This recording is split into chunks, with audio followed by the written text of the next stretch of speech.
The handcuffs snapped around her wrists in front of 40 witnesses, and not a single person in that diner moved.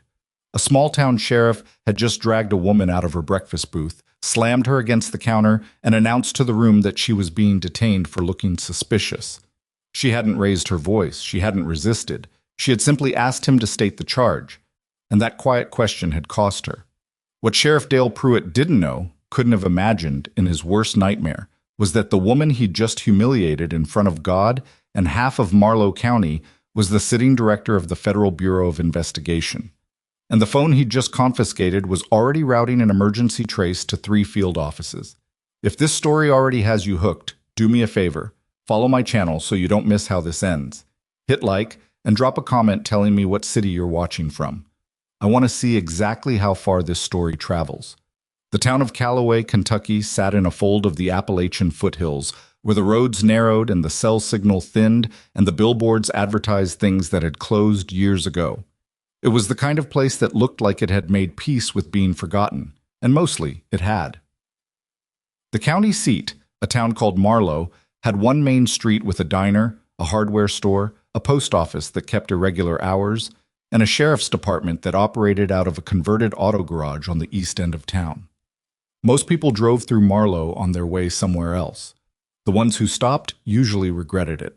Nora Voss arrived on a Tuesday, which was the wrong day to be passing through Marlow, though she had no way of knowing that. She'd driven up from Lexington the night before and slept 4 hours in a motel off the state highway, which was 2 fewer than she needed and 3 fewer than she'd wanted. She was 43 years old, built with the kind of stillness that made people uncertain about her, and she carried a plain canvas bag over one shoulder that held a federal credentials wallet, a personal phone, a secured government-issue device, and half a granola bar she'd been meaning to finish since Memphis. She wore dark slacks, a gray Henley, and a weathered navy jacket that had seen better decades. There was nothing about her that announced anything. That was intentional. Nora Voss had been director of the Federal Bureau of Investigation for 11 months. Before that, she'd spent 6 years running the FBI's Critical Incident Response Group. Before that, she'd been an Army trauma nurse deployed through 3 combat rotations in 2 different wars, the kind of service that rewired a person's relationship with fear entirely. She had operated in field hospitals under mortar fire. She had made triage decisions in the dark with inadequate supplies and too many patients and no good options. She had carried men twice her size to safety and stitched wounds that should have been fatal, and done all of it without ceremony, because ceremony was a luxury that combat didn't offer. She had never stopped being a nurse, not really. She'd just expanded the definition of what she was willing to fight for. The visit to Marlow County was quiet by design. She was conducting a personal assessment of a federally funded rural health facility 30 miles north of town, a clinic that had been flagged in 3 consecutive oversight reports for procedural failures. She found troubling. She hadn't sent a team ahead. She hadn't announced herself. Nora had learned over a decade in federal service that announced inspections produce performance, not truth, and she wasn't interested in performance. She wanted to see the actual thing. She pulled into the diner parking lot at 7:40 in the morning because she needed coffee and because the drive from Lexington had been longer than she remembered. The place was called Tully's, though the sign outside had lost its apostrophe at some point, and now read Tully's, which bothered her in a small, specific way. Inside, it smelled like bacon grease and industrial dishwasher steam and the particular brand of morning that belonged to working people who'd already been up for 2 hours. Nora took a booth near the window, set her bag on the seat beside her, and picked up a laminated menu that was sticky on one side. A woman in her 50s came to the table. Her name tag said Ruth. She had reading glasses pushed up into her hair and the resigned efficiency of someone who'd been doing this job since before Nora was born. "Coffee?" Ruth said. "Please," Nora said. "And eggs. Scrambled, if that's not complicated." "Honey, nothing about scrambled eggs is complicated." Ruth wrote it down anyway. "Toast?" "Sure." Ruth left. The diner had maybe 30 people in it, a mix of farmers and county workers, and a couple of road crew guys in reflective vests eating at the counter. It was ordinary in every direction. Nora sat with her hands around the mug Ruth delivered and looked out the window at the parking lot and the grain elevator visible over the rooftops, and thought about the clinic report she'd read on the drive up, specifically the part about inventory discrepancies in the controlled substances log. She was still thinking about it when the door opened and Sheriff Dale Pruitt walked in. He was a large man, not tall, but wide, with a face that had been reddened by years of sun and a gut that strained the lower buttons of his uniform shirt. He wore his hat even indoors, which Nora noted and filed away, because people who kept their hats on inside were usually making a statement about authority. He nodded to a few people at the counter. He was comfortable here in the way that people are comfortable in spaces they consider theirs. He saw Nora on his second pass around the room. She noticed him noticing her. She picked up her coffee and looked out the window. He came to her table anyway. "Morning," he said. He didn't sit down. He stood at the edge of her booth with his thumbs hooked in his belt, which was a posture Nora recognized, the kind that wanted her to understand he was choosing not to be threatening, which meant he was deciding whether to be threatening. "Don't think I know you." "Probably not," she said. "You passing through?" "Having breakfast," she said. He let a beat pass. "You got family here?" Nora looked at him steadily. "Is there something I can help you with?" Something shifted in his face. Not anger, not yet. Closer to the decision point before anger, the moment when a person chooses whether they're going to let a thing go or pick it up. Pruitt picked it up. "You know what? I've been having some issues with folks coming through this county and not announcing themselves properly. People conducting business they shouldn't be conducting." "I'm eating eggs," Nora said. "Where are you coming from?" She set her mug down. "Is there a charge, Sheriff?" The room had gone quiet, in the way rooms go quiet when people stop pretending they're not listening. Ruth had stopped moving behind the counter. One of the road crew guys at the counter had turned on his stool by about 15 degrees. Pruitt pulled his chin back. "What's that?" "I asked if there's a charge. Because if there's no charge, then this is a social visit, and I'm not obligated to answer social questions from strangers at my breakfast table." His jaw tightened. "You've got some mouth on you." "I've been told that," Nora said. She picked up her coffee again. What happened next took about 4 seconds.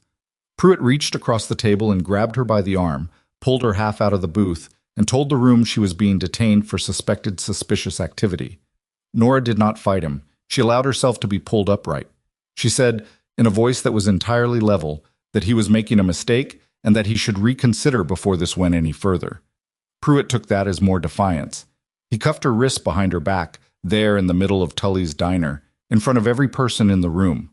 The cuffs were cold and tight, and he put them on hard, tighter than necessary, and the sound of them closing was very loud in the quiet room. Ruth stood frozen at the counter with a coffee pot in her hand. The road crew guys didn't move. Nobody said anything. Nora scanned the room once, not in fear, more like a physician noting symptoms, and then she looked at Pruitt. "I want you to understand," she said quietly, "that you just made this very complicated for yourself." Pruitt smiled. It was the kind of smile that had been working for him his whole career. "Honey, the only person who's got complications right now is you." He grabbed her bag off the seat, took her phones, both of them, and walked her out of the diner. The morning air hit her face. She counted the steps to his cruiser. She counted the witnesses behind the window glass. She counted the security camera mounted above the diner's entrance, its red indicator light blinking steadily. She had been in more dangerous situations than this. She was not afraid, but she was paying very close attention. The Marlow County Sheriff's Department occupied what had once been Garrison's auto repair, and the conversion had been incomplete enough that you could still smell motor oil in certain corners.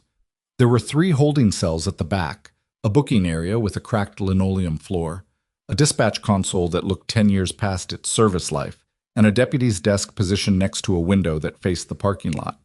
The deputy behind the desk when Pruitt walked Nora in was a younger man named Theo Garland, maybe 26, with a carefully maintained crew cut and the cautious expression of someone who had learned to read his boss's moods the way sailors read weather. He stood when they came through the door. He looked at Nora. He looked at Pruitt. He did not ask any questions. "Detainee," Pruitt said, handing him nothing. No paperwork, no incident report, nothing. "Keep her on the bench. I've got a call." Theo looked at Nora again.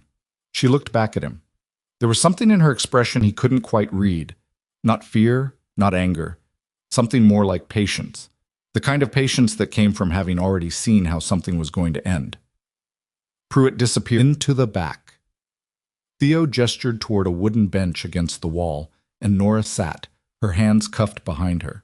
Her shoulder was complaining about the angle. She kept her breathing steady and her face neutral. Theo stood at his desk. He opened a drawer, closed it. He looked at her again. "You want water?" he said finally. "I want a phone call," she said, "which is a legal right, not a request." He flinched a little at that. The sheriff said to keep me on the bench. He didn't say to deny me a phone call, and if he had, that would be a federal constitutional violation, not an order. She kept her tone even, not aggressive, informational. "I'm not trying to put you in a hard position, Deputy. I'm telling you where the line is." Theo stared at her for a long moment. "How long have you been a deputy here?" she asked. 14 months? "And how many detentions have you processed in 14 months where the subject was brought in without paperwork?" He didn't answer, which was an answer. "What's your name?" she said. "Garland. Theo Garland." "Deputy Garland." She met his eyes directly. "I need you to hear me very carefully. What happened this morning in that diner is going to become a significant federal matter. The sheriff took 2 phones from me, one of which is a secured government device. That is a serious crime. If you assist me in making one phone call, you're on the right side of what happens next. If you don't—" She paused. "I'm not making a threat. I'm explaining consequences." Theo's face did several things in rapid succession. He looked toward the back of the building where Pruitt had gone. He looked at the bench. He looked at his desk phone. He was 26 years old, and he'd been in Marlow County his whole life, and he knew what Dale Pruitt was capable of when he was angry. And he also knew, with a clarity that surprised him, that the woman on the bench was not what the sheriff had told him she was. He didn't know what she was, but she wasn't what the sheriff had said. He picked up the desk phone and walked it to her. Nora leaned forward on the bench. She couldn't hold the phone with cuffed hands, so Theo held it for her while she recited a number she had memorized, a number that did not appear in any directory, a number that rang in a room in Washington, D.C. that was staffed 24 hours a day. The line answered on the first ring. "Federal Bureau of Investigation, state your authorization." Nora's voice was perfectly calm. "Authorization Alpha 7 Nora. This is Director Voss." The air in the room changed. Theo Garland held the phone very still.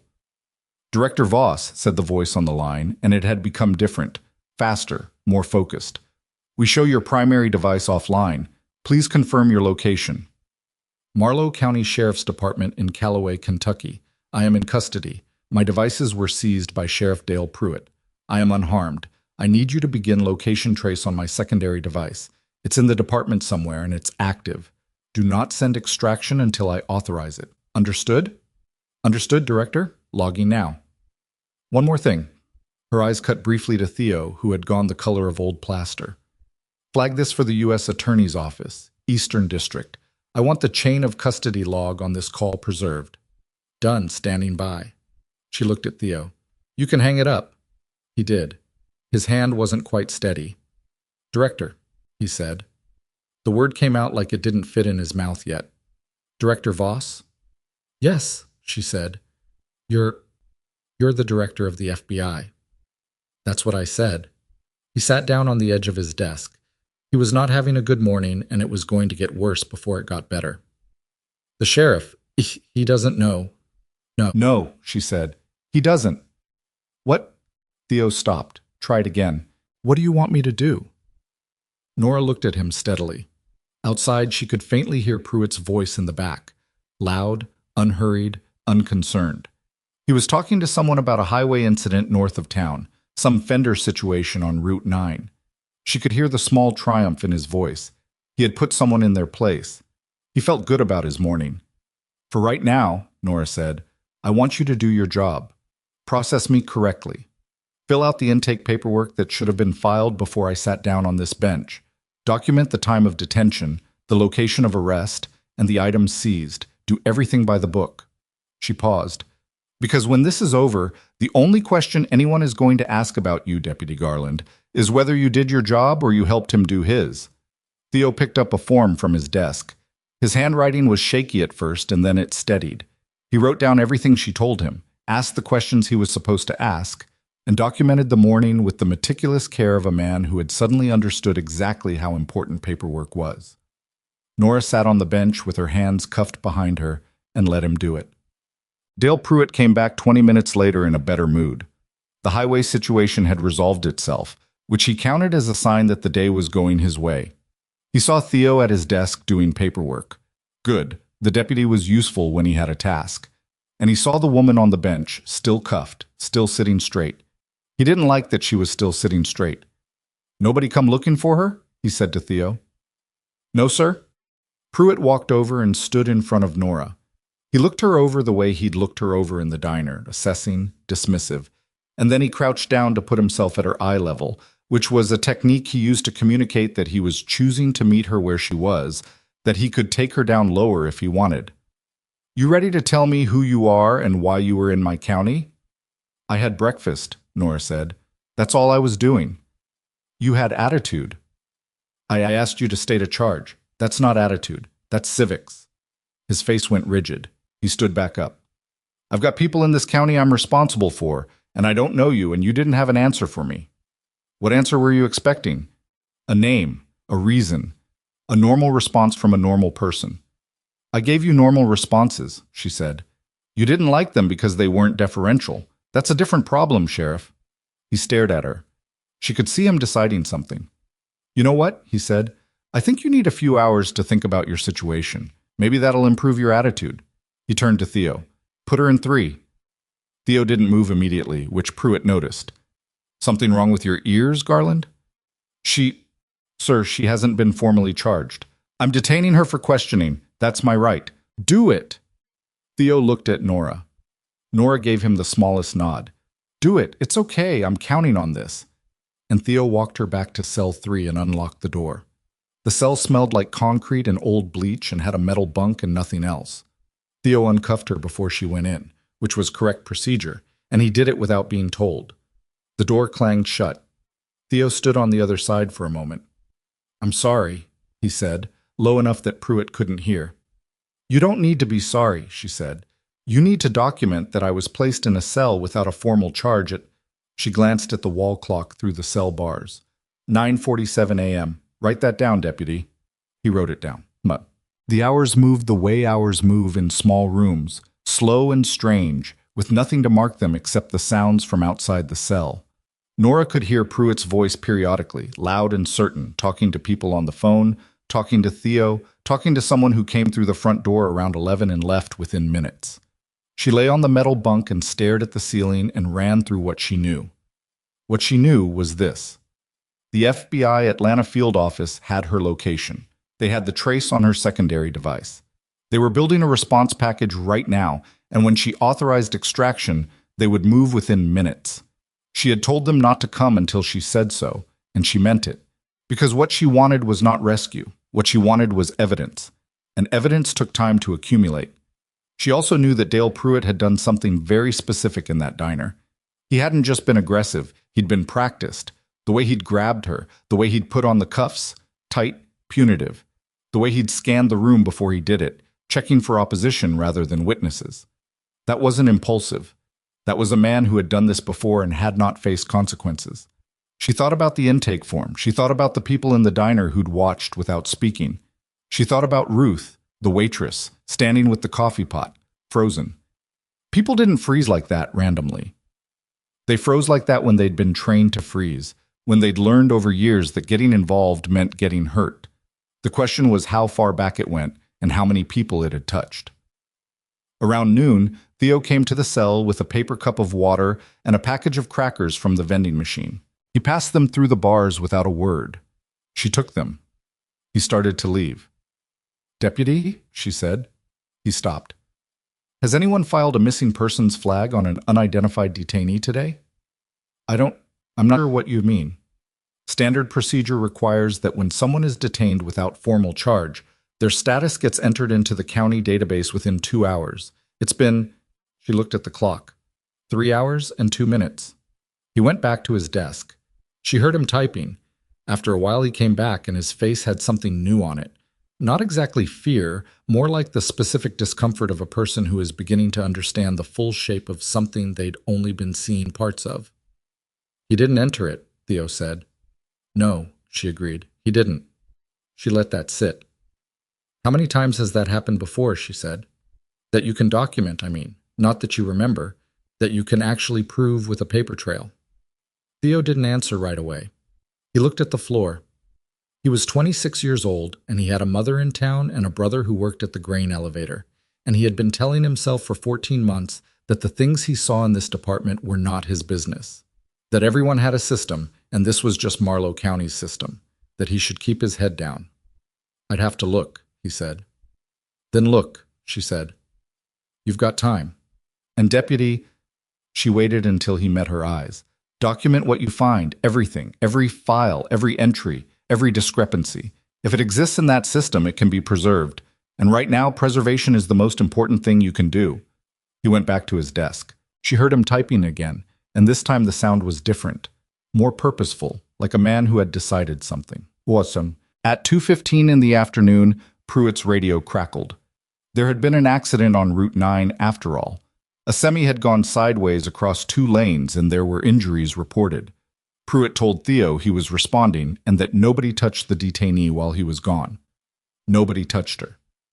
Theo, alone in the department, kept working at his desk. Nora sat on the metal bunk and listened to the building settle in the afternoon heat and thought about the clinic report she hadn't finished reading. She thought about the controlled substances log. She thought about a community that had been living under a man like Dale Pruitt for long enough that they'd forgotten what it felt like to be treated with ordinary dignity. She was going to remember that later. All of it. Every part of it. Outside the department's back window, she could see a narrow slice of Marlow's main street. A woman walked past with a stroller. A pickup truck idled at the light. An ordinary Tuesday afternoon in a town that had a secret it had been keeping for years. At 2:47, Theo came to her cell door. His face was gray.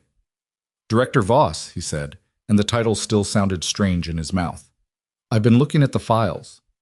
And? He held up the notepad he'd been writing on. She could see that both sides were covered. There are 31 detentions in the last 4 years that were processed without a formal charge notation. 26 of them involve people who aren't from this county. 14 of them have no record of release. Nora was quiet for a moment. No record of release, she repeated. The files just stop. There's an entry for the detention and then nothing. No charges filed, no release paperwork, nothing. Do you know what happened to those people? I don't, he said. I've never seen those files before today. The sheriff keeps them in a separate directory on the server. I only found them because... He stopped. Because you were looking, she said. Yes, ma'am. She stood up from the bunk and came to the cell door. Deputy Garland, I need you to listen to me. What you're holding in that notepad right now is evidence. You understand? Do not save it to the local server. Do not print it on department equipment. Write it out longhand if you need to, or use your personal phone to photograph the screens, but do not create a copy that can be accessed or deleted from inside this building. He was already reaching for his personal phone. Good, she said. Now I need you to do one more thing. What? Go back to the desk phone, dial the number I gave you before. Tell them Director Voss authorizes extraction. Tell them to bring the U.S. attorney. Theo Garland looked at her for a long moment. Then he went to the desk and picked up the phone. She heard him give the authorization. She heard the voice on the other end change register immediately, going from standing by to operational in the space of 2 words. Outside, the afternoon was unremarkable. Route 9 had an accident and a sheriff was redirecting traffic, and Marlow's main street was quiet in the Tuesday heat. It would not be quiet for long. 23 minutes later, Nora heard it. The low thrum that built quickly from the northwest, a sound she recognized from her military years, a sound that had no business coming from a clear Kentucky sky above a small county town. It started as something you felt more than heard, a vibration in the concrete floor, in the metal bunk frame, in the fillings of your back teeth. Then it became unmistakable. Then it became very loud. Theo came to the cell door at a run, his face stripped of everything except raw, open shock. There are helicopters, he started. I know, she said. And there are vehicles on Main Street. I can see them from the window. There are armored... I know, she said again. Are those... Is that the FBI? She looked at him with the steady patience of someone who had already seen how this ended. Deputy Garland, she said, I need you to step back from the door and keep your hands visible and do everything the agents tell you. They're going to come in fast and loud. That's procedure. It's going to look frightening."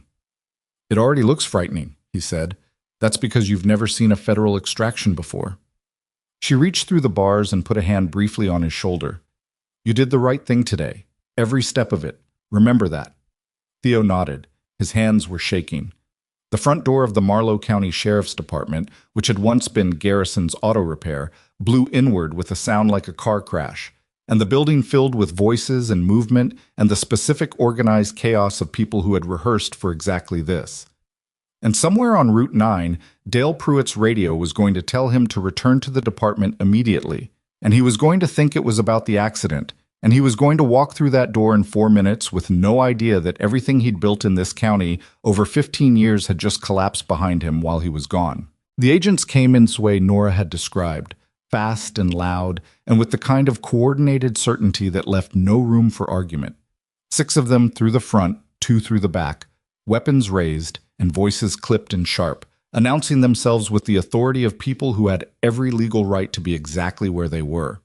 The dispatch console took an elbow from someone's vest and cracked down the middle. A filing cabinet got shouldered aside. The overhead fluorescent light in the booking area swung once on its mount and steadied. Theo Garland had his hands up before the first agent cleared the doorframe. He kept them there. He did everything exactly as Nora had told him to do, and that steadiness probably saved him 3 hours of confusion later, because the agents came in reading everyone in the building as a potential threat, and they didn't sort it out quickly. Theo stood against the wall with his hands raised and his notepad still in his left fist, and he said, very clearly, "I'm Deputy Theo Garland. I'm cooperating. The detainee is in cell 3. And one of the agents grabbed him by the shoulder and walked him hard to the wall and patted him down, and Theo did not resist any of it. The agent who reached cell 3 first was a woman in tactical gear who moved with the coiled efficiency of someone who had done this in worse places than a converted auto garage in rural Kentucky.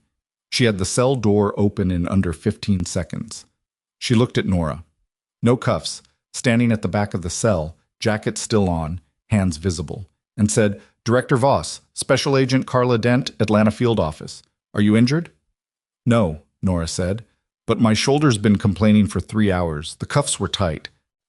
Dent stepped inside the cell and did a quick visual assessment anyway, the kind that went faster than a formal one, but missed less than people expected. "We've got medical standing by." "I don't need medical. I need the U.S. Attorney." "She's in the second vehicle. ETA 6 minutes." "Good." Nora walked out of the cell. The concrete floor felt the same under her feet as it had for 5 hours, but the air in the building was different now. Charged, purposeful, moving in the right direction. She stepped into the booking area and looked at the space the way she hadn't been able to look at it before, with the full perspective of someone who was no longer sitting on a bench waiting. It was worse than she'd thought. The intake forms on the desk were partially printed, half-stacked, a filing system that was either chaotic or deliberately obfuscated. She couldn't tell which yet, but she intended to find out. Agent Dent stayed close. "The sheriff is 11 minutes out. Route 9 incident was cleared. He's been radioed to return." "He doesn't know why." "No, we gave them a cover. Equipment issue at dispatch." Nora nodded. "What's his exit route from the highway?" "One road in, one road out. We've got units on both ends. He's not going to run, Director. He doesn't know there's anywhere to run from." That was, Nora thought, precisely the problem with people like Dale Pruitt. They never imagined the ground shifting until it was already gone beneath them. She looked at Theo, who was now seated in a chair near the window with an agent standing beside him, his hands down, the notepad on the desk in front of him. He looked like he'd aged 3 years in the last 20 minutes. She walked over to him and stood where he could see her clearly. "You did the right thing," she said. "I meant that." "I'm not sure my hands got the message," he said, looking at them. They were still faintly trembling. "That's adrenaline. It passes." She looked at the notepad. "Those files you documented, have you given them to Agent Dent?" She took photos of everything. "Good. You're going to be asked to give a formal statement. It'll be long and detailed, and some of the questions will feel repetitive. Answer everything completely and honestly. Don't speculate. Don't fill in gaps. If you don't know something, say that." "Okay." "And Theo?" She waited. He looked up. Whatever you saw in those files, whatever those 14 missing release records represent, I want you to understand that what happens next is not your fault. You didn't build that system. You were 25 years old when you took this job, and you were working for a man who had 15 years of practice at keeping people exactly where you were. You hear me? He was quiet for a moment. I should have looked sooner. Maybe, she said, but you looked today. And today is when it counts. She moved away from him before he could respond, because there wasn't time for more, and because the U.S. attorney was 6 minutes out, and Nora needed to be ready when Dale Pruitt walked through that door. The second vehicle was a black Suburban that pulled into the department's gravel lot with the quiet authority of federal machinery. The U.S. attorney for the Eastern District of Kentucky was a compact woman in her mid-50s named Priscilla Holt, who wore a charcoal suit and reading glasses on a chain and had the reputation, inside and outside the DOJ, of being constitutionally incapable of letting anything go. Nora had worked with her twice before on different matters and liked her for exactly that quality. Holt stepped out of the vehicle and looked at the building, then at Nora, then at the building again. "This is the place," she said. "This is the place," Nora confirmed. "You've been in there for 5 hours." "Give or take." Holt studied her. "You look remarkably composed for someone who was cuffed in a diner this morning." "I've been in tighter situations." "I believe that." Holt opened the file she'd been carrying. "We've had federal warrants for the physical premises and digital records issued within the last 90 minutes. Judge Fairweather signed them. We're clean on the authority." She lowered her voice slightly, though there was no one close enough to matter. "The problem is the scope. We went in expecting a civil rights violation, isolated incident, one bad actor, clean prosecution. But what your deputy pulled off that server in the last 2 hours, it's bigger," Nora said, "considerably. We're looking at a pattern going back at least a decade. The 14 unresolved detention records are just the most visible anomaly. There are asset seizures that were never processed through county court, fines collected that never reached the county account. We think there's a third party involved, someone who was either paying for information or for access to certain detainees." Nora went still. "Say that again." "The pattern of the detentions, who was taken, when, what the profile looks like, it's not random. Too many of them are out of county, traveling alone, no fixed local connection. The kind of people who disappear without an immediate missing person flag." Holt met her eyes directly. "We don't know yet what happened to them. That's going to take longer to unravel." The air between them held that for a moment. "Then we need everything," Nora said. "Every file, every drive, every personal device in that building. And we need it before Pruitt walks through the door and triggers any kind of automatic deletion." Holt was already nodding. "My forensics team has been in the back office for 7 minutes. They're imaging the server now." She paused. "There's one more thing." "What?" "The diner. Tully's. The owner, man named Glenn Purvis, called the county non-emergency line twice this morning after the incident. Both calls were logged and then manually removed from the dispatch record before we arrived. Someone in this department erased them." Nora looked at the building. "Theo?" "We don't think so. His system access logs show activity only in the files he documented for you. The erasures happened on a separate terminal, the one in the sheriff's back office. Which meant Pruitt had called ahead from Route 9. Which meant he knew something had shifted, even if he didn't know how much. Which meant the 11-minute window was important." "How long?" Nora said. Holt checked her phone. "He just turned off Route 9. He's on County Road 4. 7 minutes. Then we have 7 minutes to make sure this building is properly secured and everyone is positioned correctly." Nora turned toward the entrance. "Because when he walks in and sees what's in there, his first instinct is going to be to make noise. And I want him to have nothing to make noise about." Well, Dale Pruitt turned the cruiser into the department lot at 4:22 in the afternoon and saw 4 federal vehicles, 2 of which were armored, and a helicopter sitting in the field behind the building that someone had apparently just landed in the last half hour. He sat in his cruiser for 11 seconds. He counted them later, or tried to. It was the kind of detail that your brain tried to track when everything else was moving too fast. Then he got out of the car. He went in through the front door because there was no other way in, and because Dale Pruitt had never run from anything in his life, and was not about to start now in his own department's parking lot. He came through the door with his shoulders squared and his jaw set, and he swept the room the way he always swept it when he entered, a long, practiced look that had been taking inventory of spaces for 15 years.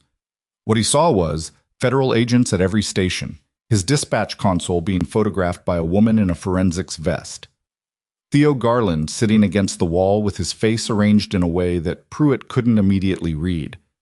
A filing cabinet open with its contents laid out on the floor in careful rows. His personal office door standing open, which nobody had ever been authorized to open without his explicit permission. And Nora Voss standing in the center of the room, with her hands in her jacket pockets and her posture entirely unhurried, looking at him the way she'd looked at him in Tully's diner, with the patience of someone who already knew how this conversation was going to end. "Sheriff Pruitt," she said. He looked at her. His face was doing something complicated. "You want to tell me what the hell is going on in my department?" he said, and his voice came out even, which surprised him, because the interior of his chest was doing something he didn't have a word for. "We can have that conversation," she said. "But first," she reached into her jacket, slowly, clearly, and produced a credentials wallet. She opened it and held it out so he could see the gold badge and the ID card behind the laminate. "I'd like to give you the identification you asked for this morning." He stared at the badge.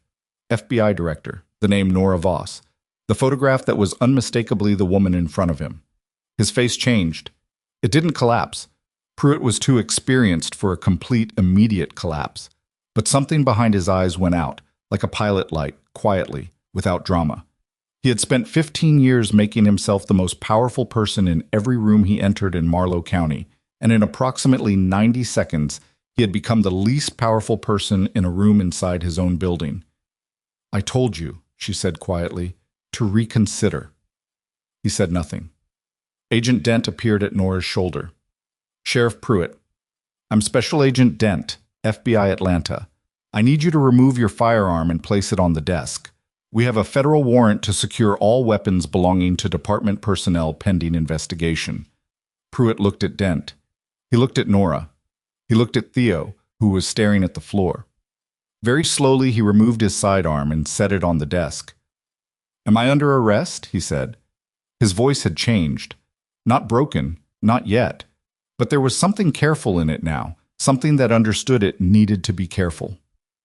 "Not yet," Nora said. "That depends on what the next hour looks like." He almost laughed. "Almost. You're going to make me stand here in my own building, and you're going to stand here and you're going to be afforded every procedural protection you declined to afford me this morning," she said. "And then U.S. Attorney Holt is going to explain to you the scope of the federal investigation that has been operating in this building for the last 2 hours. And then you're going to have an opportunity to make decisions about how cooperative you'd like to be." She paused. "I recommend cooperating." Pruitt looked around the room again. The forensics team in his office. His files laid out on the floor. Theo Garland, who was finally looking at him, directly, without flinching, which was new. "I want a lawyer," Pruitt said. "That's your right," Nora said. "We'll arrange it." He sat down heavily in the chair nearest the door, and Nora watched him sit, and she did not feel satisfaction in the way she thought she might. What she felt was tired and focused and aware of how much work was still ahead. The man in the chair was a problem that had been running for 15 years. Stopping him was the beginning of the problem, not the end of it. U.S. Attorney Holt set up a temporary command station in the room that had previously been Pruitt's private office, which felt appropriate in a way that nobody commented on. She worked with 2 assistants and communicated continuously with the Eastern District Office in Lexington on a secured line. The forensics team finished their initial server image at 5:43 and immediately flagged 17 folders that required urgent review. Nora sat across from Holt at the desk and looked at the flagged folder list. The contents were preliminary summaries only. Full analysis would take days. But preliminary was enough to see the shape of what they were dealing with. The asset seizure irregularities alone represented over $400,000 across 9 years. Vehicles, cash, electronics, items confiscated during traffic stops or detentions that never appeared in county court filings and never turned up in the county property log. They'd gone somewhere. The forensics team's preliminary guess, based on transaction patterns they were still tracing, was that a portion had been converted through a private sales channel that Pruitt had been operating with a third party whose identity was not yet established. The detention irregularities were more serious. The 14 unresolved records weren't the only ones, they were just the most obviously anomalous. When the forensics team cross-referenced the detention logs against intake reports from neighboring county jails and state facilities, they found additional gaps. People who had been in Pruitt's custody and had then re-entered the record system in a different location, in a different condition, sometimes weeks later. The picture it painted was incomplete and ugly and would require more work to establish fully, but Holt had been doing this long enough to know what the shape of it meant even before the details came in. "We need the third party," she said to Nora. "Everything else we can build from the paper trail. But if there's someone on the outside who is paying for access to detainees or paying for seized property, we need that before Pruitt lawyers up and goes quiet." "What do we have?" "Recurring payments into a shell account that we've traced to a holding company registered in Delaware. The holding company is 3 layers of paperwork away from a name, and our financial crimes team is working it, but how long? 48 to 72 hours if we're lucky. Longer if the trail is cleaner than it looks." Nora was quiet for a moment. Outside the office, she could hear the department being systematically documented. The sound of cameras, of evidence bags being labeled, of voices maintaining the careful procedural rhythm that federal investigations required.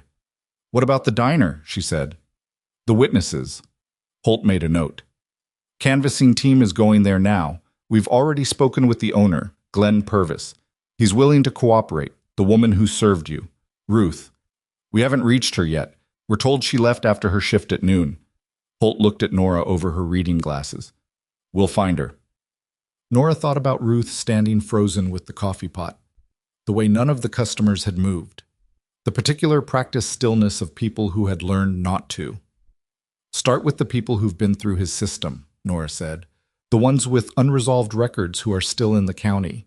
If they're still here, they have reasons for being here, and one of those reasons is probably that they couldn't leave. Find them first." Holt wrote it down. "You think he's been holding leverage over residents?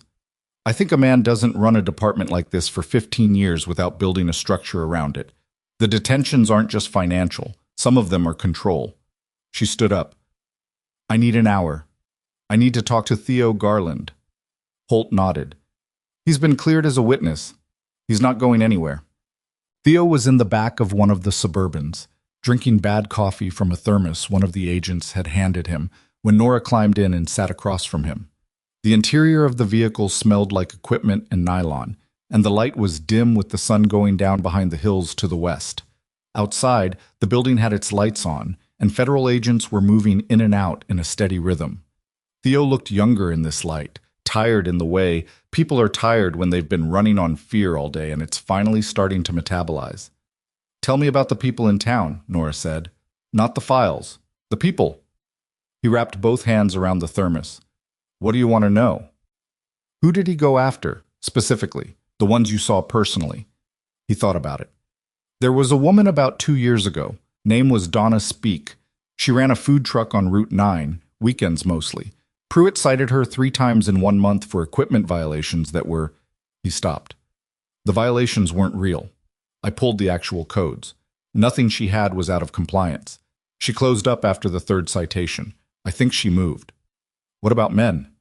"There was a guy, Marcus Feld. He owned the only other auto shop in the county. Pruitt started running plate checks on every car Marcus serviced, showing up for welfare checks that nobody called in. Marcus sold the shop 18 months ago." Theo paused. "And there's a family, the Okafor family. They've been here longer than Pruitt has."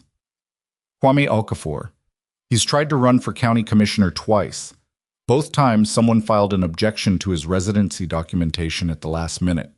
Both times it turned out the objection had no legal basis, but both times the filing deadline passed before it got resolved." Nora listened without interrupting. "There's more," he said. "I mean, if I think about it, there's a lot more. Things I saw and filed away as just how it is. How it's always been." He looked at his hands. "I've been doing that a lot today, looking back and realizing how many times I just decided it wasn't my business." "You were a first-year deputy working for a 15-year sheriff in a county where he'd made himself untouchable," Nora said. "I'm not dismissing the responsibility. You had some. But the architecture of what he built was designed specifically to make people like you feel like they had no ground to stand on." She looked out the window. "That's how it works." That's always how it works. Theo was quiet for a moment. The waitress, Ruth Callahan, she knows more than anyone. We're looking for her. She's probably at home. She doesn't go out much after her shift. She lives on Briar Mill Road, the third house past the cemetery turnoff. He paused. She's been here her whole life. She's seen everything. Nora made a mental note. Why didn't she say anything today? In the diner. Because the last person who said something ended up in a car accident 3 days later. Theo's voice was flat. Guy named Perry Lund. He publicly complained about Pruitt at a county meeting 2 years ago. 3 days later, his car went off the road on a dry night on a straight stretch of highway. Pruitt handled the accident report himself. The interior of the vehicle was very quiet. Is Perry Lund alive? Nora said. He's alive, but he doesn't talk anymore. About anything, really. Outside, one of the federal agents had stopped a county resident who'd apparently wandered over to see what was happening and was gently directing them away from the perimeter. The resident kept looking at the building, the way people look at something they expected to be permanent and are surprised to find changed. Nora looked at Theo. You're going to be asked to testify. Formal proceedings on the record. What I've been told in this vehicle is background. It'll be investigated independently. But when the time comes, everything you just told me, you tell it again on the record, the same way. I know, he said. It's going to be uncomfortable. People in this town have complicated feelings about the department. Some of them are going to be angry at you for cooperating. Some of them are going to be relieved, he said. There are more of those than you'd think. Nora looked at him for a moment. The 26-year-old with shaking hands who'd held a desk phone for a federal prisoner and written down everything he'd seen with the dogged, frightened precision of someone who finally understood what mattered. She thought, there's something salvageable in him, more than salvageable. How long have you wanted to leave Marlow County? She said. He blinked. I don't... That's a strange question. Is it? He looked out the window. Long time, he said, finally. But my family's here. There are ways to serve your family that aren't the Marlow County Sheriff's Department, she said. That's not a comment on you. That's just information. She got out of the vehicle and stood in the cooling evening air and looked at the building that was no longer entirely his. The lights were all on inside. The evidence team's van was full and a second vehicle had been called. Holt was on her phone at the entrance, making notes, her face doing the focused thing it did when she was adding things up. The day had started in a diner with eggs and bad coffee. The day was not over yet, not by a long measure. A young agent jogged up to Nora. Director, we've located the woman from the diner, Ruth Callahan. She's not at home. Where is she? Briar Mill Road, like the deputy said, but the house is empty. Neighbor says she left in a hurry around 2 p.m., took a bag. The agent paused. We found her car 2 miles down the county road. Engine still warm. Nora looked toward the hills where the road curved away from town into the long dark of the Kentucky evening. She ran, Nora said. Looks that way. She's not running from us, Nora said. She's running because she knows what Pruitt does to people who talk. She looked at the agent. Get a canvassing team on every route out of the county and reach out to anyone on that road who might have given her a ride. She's a 50-something woman, alone, probably terrified. She's not our suspect. She's our witness, and she needs to know that. The agent moved. Nora stood very still in the evening air and thought about Ruth Callahan, who had watched Dale Pruitt put handcuffs on a stranger in her diner and had stood with a coffee pot in her hand, frozen, because she had seen what happened to people who didn't freeze. She was out there somewhere in the dark hills, carrying what she knew, deciding whether knowing it was more dangerous than staying quiet. And 2 miles north, on a road that cut through the county's thinnest, most isolated stretch of farmland, one of the canvassing agent's headlights caught a figure on the shoulder of the road. A woman walking with a bag over her shoulder, moving fast, head down, who stopped when the light hit her and turned around with the expression of someone who had been expecting to be caught and had not yet decided whether being caught was better or worse than whatever she was walking toward. The agent stopped the car. The woman did not run, but she did not move toward the car either. She stood in the headlights, and the agent could see her face plainly, and the expression on it was not fear in the ordinary sense. It was the deep, exhausted, specific dread of a person who has kept a secret so long that the secret has become a part of her architecture, and she can't imagine what happens to her if she puts it down. The agent rolled down the window. "Ma'am," he said, "are you Ruth Callahan?" The woman on the shoulder of the road looked at him for a long time. "Who's asking?" she said. "FBI, ma'am. Director Voss sent us. She wants you to know you're not in trouble. She wants to talk to you." Ruth Callahan stood in the headlights on a dark county road with her bag on her shoulder, and the night coming down around her, and said nothing for a moment that stretched and stretched. And then she asked, very quietly, "Is he in custody?" The agent paused. "He's currently being detained at the department, ma'am, pending formal charges." Ruth closed her eyes. When she opened them, something had shifted in her face. Not relief exactly, not yet, because relief was a thing that took time to arrive after years of its opposite. But the dread had moved. Not gone, just moved. "Okay," she said. "Okay, I'll talk." She walked to the car. The agent opened the door. She got in. And somewhere in the darkness behind her, the shape of Marlow County was already beginning to change. Slow and irreversible. The way things change when the weight that has been holding them down finally lifts. But what Ruth Callahan was carrying in that bag, what she had grabbed in a panicked 2 minutes at 2 p.m. and run with into the hills, none of them knew yet. And when they found out, it was going to change everything they thought they understood about Dale Pruitt, about this county, and about how long the damage had actually been running. The bag was a canvas tote, dark green, the kind sold at grocery checkouts for $1.99. Ruth Callahan held it on her lap in the back of the federal vehicle and didn't say anything for the first 3 minutes of the drive back toward town. The agent didn't push her. He drove. The headlights cut through the Kentucky dark, and the road was empty in both directions, and the hills sat black against a sky that had gone the color of old iron. When she finally spoke, she didn't look at him. "I've had that bag packed for 2 years," she said. "Different location every few months, under the sink, then in my coat closet, then in my car. Always somewhere I could grab it in under a minute." The agent kept his eyes on the road. "What's in it?" Ruth put her hand flat on top of the tote. "Everything I've been collecting since I understood what he was."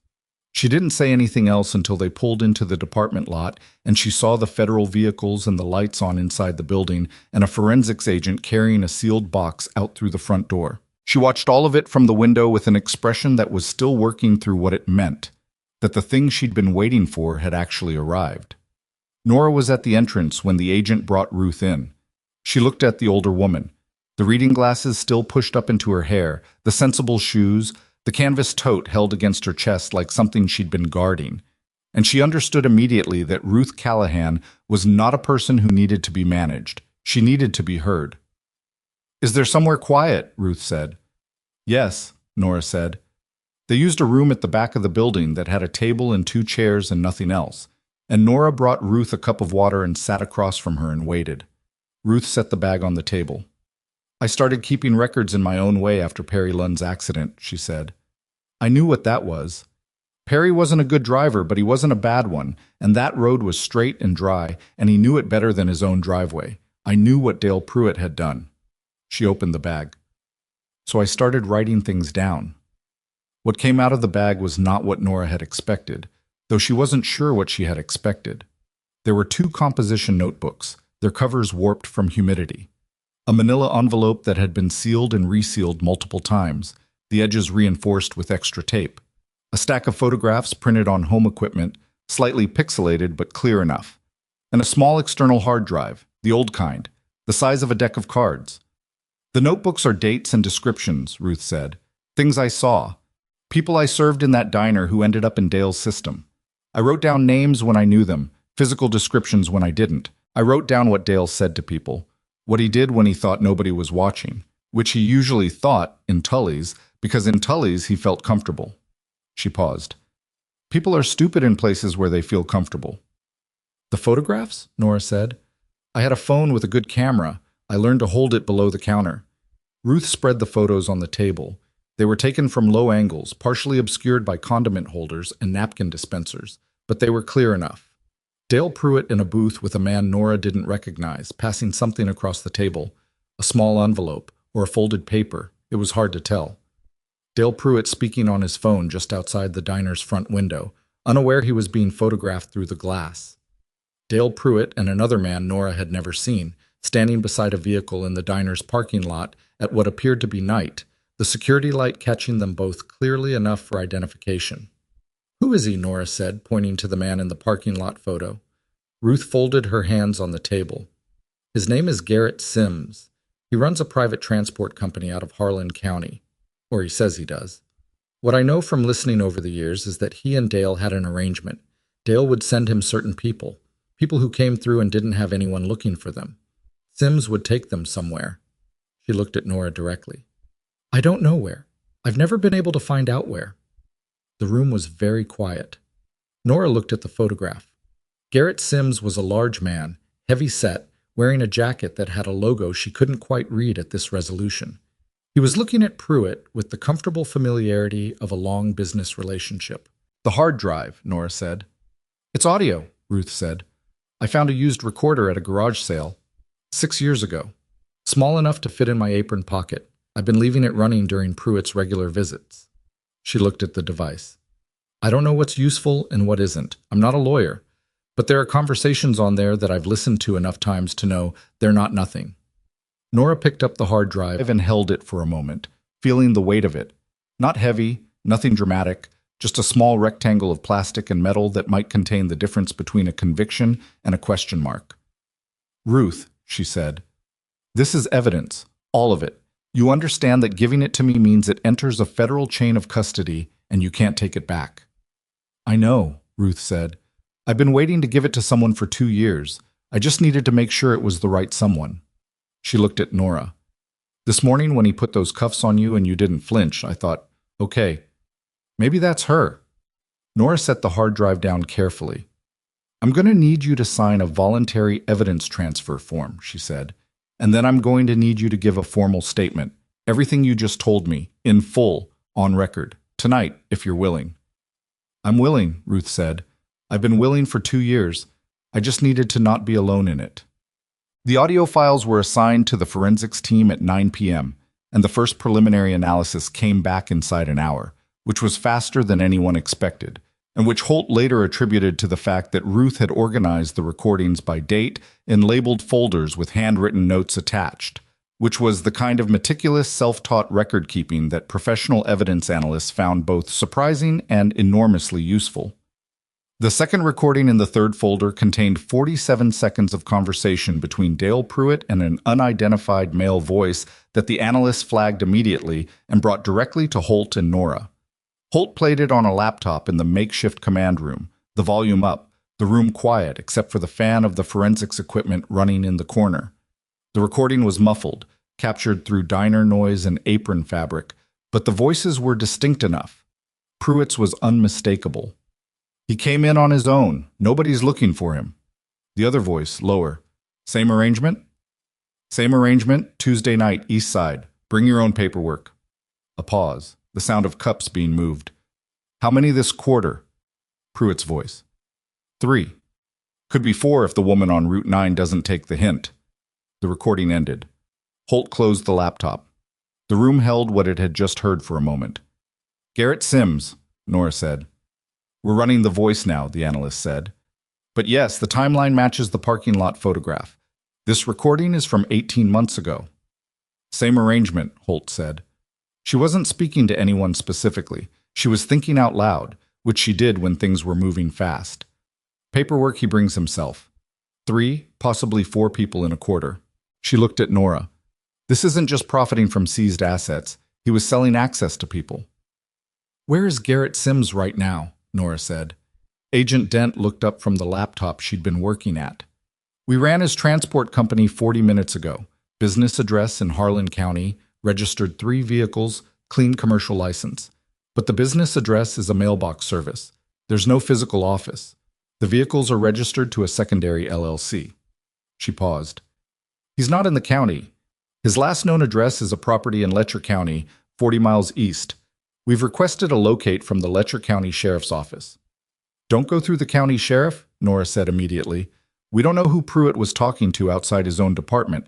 Request it directly through state police." Dent corrected her request without comment. Nora turned to Holt. "We need to know what Sims was doing with them. Whatever arrangement means, we need the full picture before this goes to a grand jury, because if we prosecute Pruitt without establishing where those people went, We leave the most important question unanswered and the victims get lost. Agreed, Holt said. The problem is Pruitt has a lawyer now and he's not talking. Whatever he knows about Sims's operation, he's keeping it. Then we find Sims independently. Nora looked at the photographs on the table, the parking lot image, the booth image, the ones taken through the diner window. Ruth said she didn't know where Sims took them, but she knew enough to photograph him, which means she saw him more than once, which means there's a pattern to when he appeared. She looked at the composition notebooks. Those dates in her records, are they cross-referenced against the unresolved detention files? The forensics analyst looked at her notepad. We've started cross-referencing. It's early, but she turned the notepad around. 7 of the 14 unresolved detentions align with dates where Ruth logged an unusual visit or conversation in the diner. 3 of those 7 have a notation in her notebooks about a vehicle she didn't recognize in the parking lot. She wrote down 2 of the plates. The room went still again, in the specific way that rooms went still when something that had been theoretical became concrete. Pull those plates, Nora said. The plates came back to vehicles registered to a property management company in Pike County that had dissolved 4 years ago. The paper trail from the dissolved company took the financial crimes team 40 minutes to follow to its next destination, which was a warehouse storage facility in Bell County that had been leased under a series of rotating business names for the past 9 years, each name lasting between 8 and 14 months before the lease transferred. The current name on the lease was Sims Allied Transport.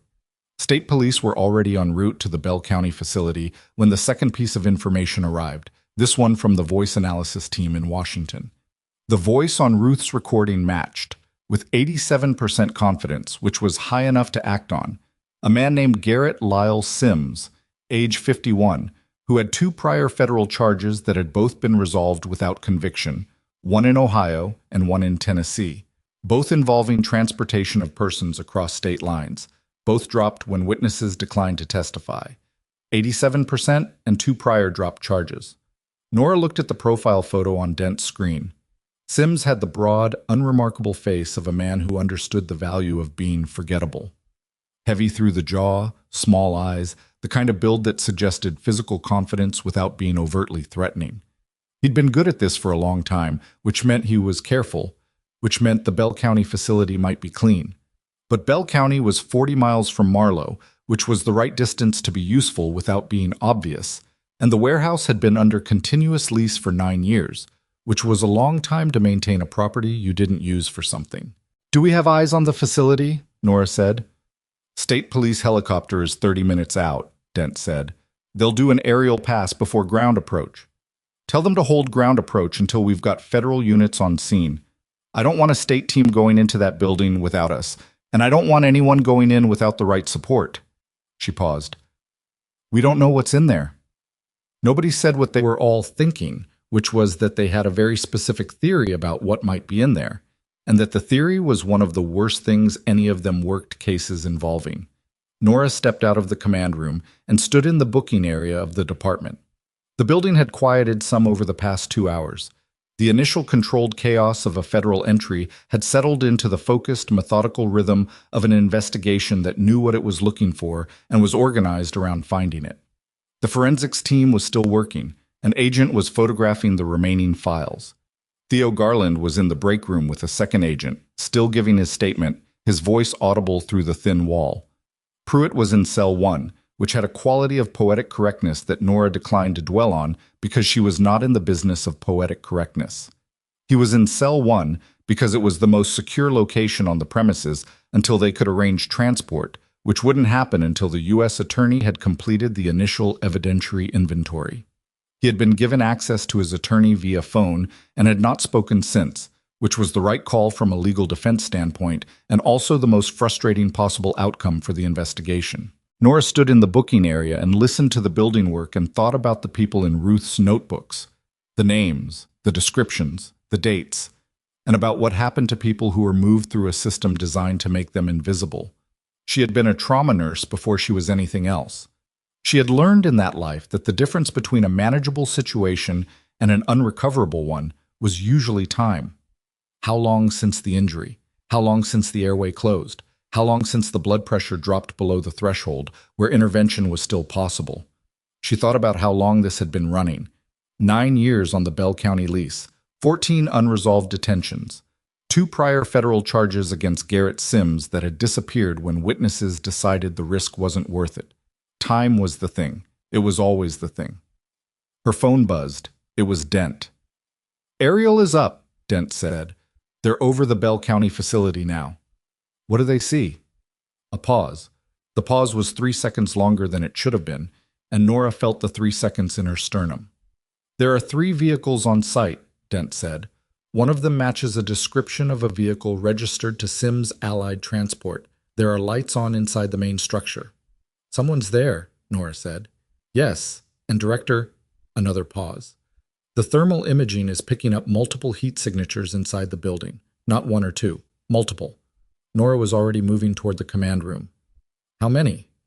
"The pilot is counting at least 7, possibly more. They're clustered in the northeast corner of the structure." Dent's voice was controlled but had something underneath it, the specific tension of an experienced agent confronting something they'd theorized about and hoped they were wrong about. "They're not moving around much. They're stationary." "Get federal units to that location now," Nora said. "Don't wait for me. Go." "Already moving. ETA 22 minutes. Tell them to approach dark. No sirens, no lights on the final 2 miles. If Sims is in there and he has any kind of monitoring, I don't want him moving those people before we're on site." She stopped at the command room door. "And get medical. However many units you can scramble from Harlan and Bell counties. Get them staged outside the perimeter before entry. Whatever we find in there, I want medical ready." "Copy," Dent said. "Are you going?" Nora was already calculating. The facility was 40 miles east, approximately 45 minutes by road. The federal units would be there in 22. If she went, she'd arrive after entry. If she stayed, she could coordinate from here and be in Marlow when Pruitt was formally charged. She thought about 7 heat signatures stationary in a corner. She thought about time. "I'm going," she said. "Get me a vehicle." The drive to Bell County was the kind of drive that happened partly in real time and partly in your head, the road unreeling under the headlights, while a separate part of your brain ran through scenarios and responses and contingencies. Nora sat in the passenger seat of a black SUV moving at 80 miles an hour through the dark hills and read status updates from her phone and said little. At the 20-minute mark, the state police helicopter confirmed that a figure had moved from the main structure to a secondary outbuilding on the property's south end. The figure was male, large, consistent with Garrett Sims's build. At the 26-minute mark, federal ground units reached the 2-mile staging point and went dark. Lights off, radio comms switched to encrypted channel, approach on foot for the final quarter mile. At the 31-minute mark, Holt called from Marlow. "Pruitt's lawyer is asking for a deal meeting," she said. "Timing's interesting," Nora said. "He must have a way to monitor what's happening, or someone told him." "What's he offering?" "We don't know yet. His lawyer says he has information about Sims' operation that federal investigators don't have. He wants immunity for the transportation-related charges in exchange." Nora looked out the window at the dark. "He doesn't get immunity. He gets cooperation credit, and only if the information is actually useful and not something we're going to find ourselves in the next 20 minutes. I'll tell them." "Priscilla," she paused. "Whatever he knows, get it on record. Even if we can't use it as a bargaining chip, it might tell us what we're walking into." Holt was quiet for 2 seconds. "You think there's more at the Bell County site than multiple detainees?" "I think Garrett Sims has been doing this for 9 years, with a steady supply of people and a transportation company as cover. And I think a man like that doesn't maintain a long-term facility for just one purpose." She watched the road. "Get what Pruitt knows. Now." The call ended. At 38 minutes, the federal ground team leader reported they were at the perimeter of the Bell County facility. The structure was a prefabricated metal warehouse approximately 60 feet wide and 120 feet long, with a secondary outbuilding of unknown purpose to the south. 3 vehicles in the lot, lights on inside. No visible external security, but the team noted fresh tire tracks in the dirt approach road that suggested recent vehicle movement. At 41 minutes, the team leader reported a sound from inside the main structure that had been identified by the agent closest to the northeast wall. The sound was voices. Multiple. Low. At 43 minutes, Nora's vehicle turned off the county road onto the dirt track that led to the Bell County facility and she could see the structure ahead. A dark shape against a darker sky with two small windows lit from inside, and the staging area to the left where medical units had positioned exactly as she'd ordered. 2 ambulances and a county paramedic rig, their lights off, their crews ready. The federal team leader met her at the staging line. "We're ready to enter," he said. His name was Reeves, and he had the compacted, purposeful energy of a man who had run entries in worse places and would rather be moving than waiting. "The figure in the outbuilding hasn't come out in the last 12 minutes. We think Sims is in there and doesn't know we're on site. You're sure about the number inside the main structure?" Thermal is reading 9 signatures now. The additional 2 appeared about 15 minutes ago. Could be they moved from a different part of the building where the imaging was less clear. He paused. "Director, we need to move. If Sims has any monitoring, move," she said. Reeves keyed his radio. The team went in from 3 sides simultaneously. Front entry, northeast corner emergency exit, and a cut entry through the south wall nearest the people inside. Nora stayed at the staging line because that was the correct call, and because she knew it and stayed there despite everything in her former trauma nurse self that wanted to be the first through the door. She counted seconds. She heard the entry, sharp, fast, the sound of the door coming in, the voices inside the building going suddenly loud and confused. She heard Reeves's voice on the radio. "Secure! South structure occupied. We need medical now." Then another voice, breathless and fast. "Sims is running. He's out the back of the outbuilding. He's heading into the tree line." 2 agents broke from the staging line toward the south. Nora watched them go. Then Reeves again, his voice stripped of all professional distance. "Medical to main structure. We have individuals. Multiple individuals." A pause. "Some of them have been here a while." Nora walked to the medical teams. "Go," she said. "Now." The paramedics moved. She followed them to the main structure's entry, and she stopped at the threshold and looked inside. And what she saw was a space that had been partitioned with temporary walls into smaller sections, each with a cot and a bucket and a padlock on the outside. And the partitions had been opened, the padlocks cut by the entry team, and her agents were moving through the space with flashlights and the particular careful urgency of people trying to help without making things worse. 9 people. The thermal had been right, 9. They ranged in apparent age from their 20s to their 60s. Some of them were on their feet, disoriented, blinking at the flashlight beams. 2 were on their cots and not getting up. One of them, a young woman in her mid-20s, was pressed into the corner of her partition with her knees to her chest and her eyes open and tracking, which meant she was alert and meant she had seen another entry before and needed a moment to understand this one was different. Nora was a former trauma nurse. She started triaging before she'd crossed the floor. The 2 who weren't getting up needed to be seen first. She went to them, crouching, speaking quietly, her hands moving over the automatic inventory of pulse, breathing, responsiveness. One man, mid-40s, was dehydrated and weak but conscious and responded to her voice. The other, a woman, older, who'd been there longer based on the evidence around her, was less responsive, her breathing shallow, her skin pallid in the flashlight beam. "Over here," Nora said to the nearest paramedic, her voice gone completely level in the way it went level in field hospitals when she needed to be the steadiest thing in the room. "This one first. She needs fluids and she needs to be moved to warmth. Quickly, but carefully." The paramedic took over. Nora moved to the next person.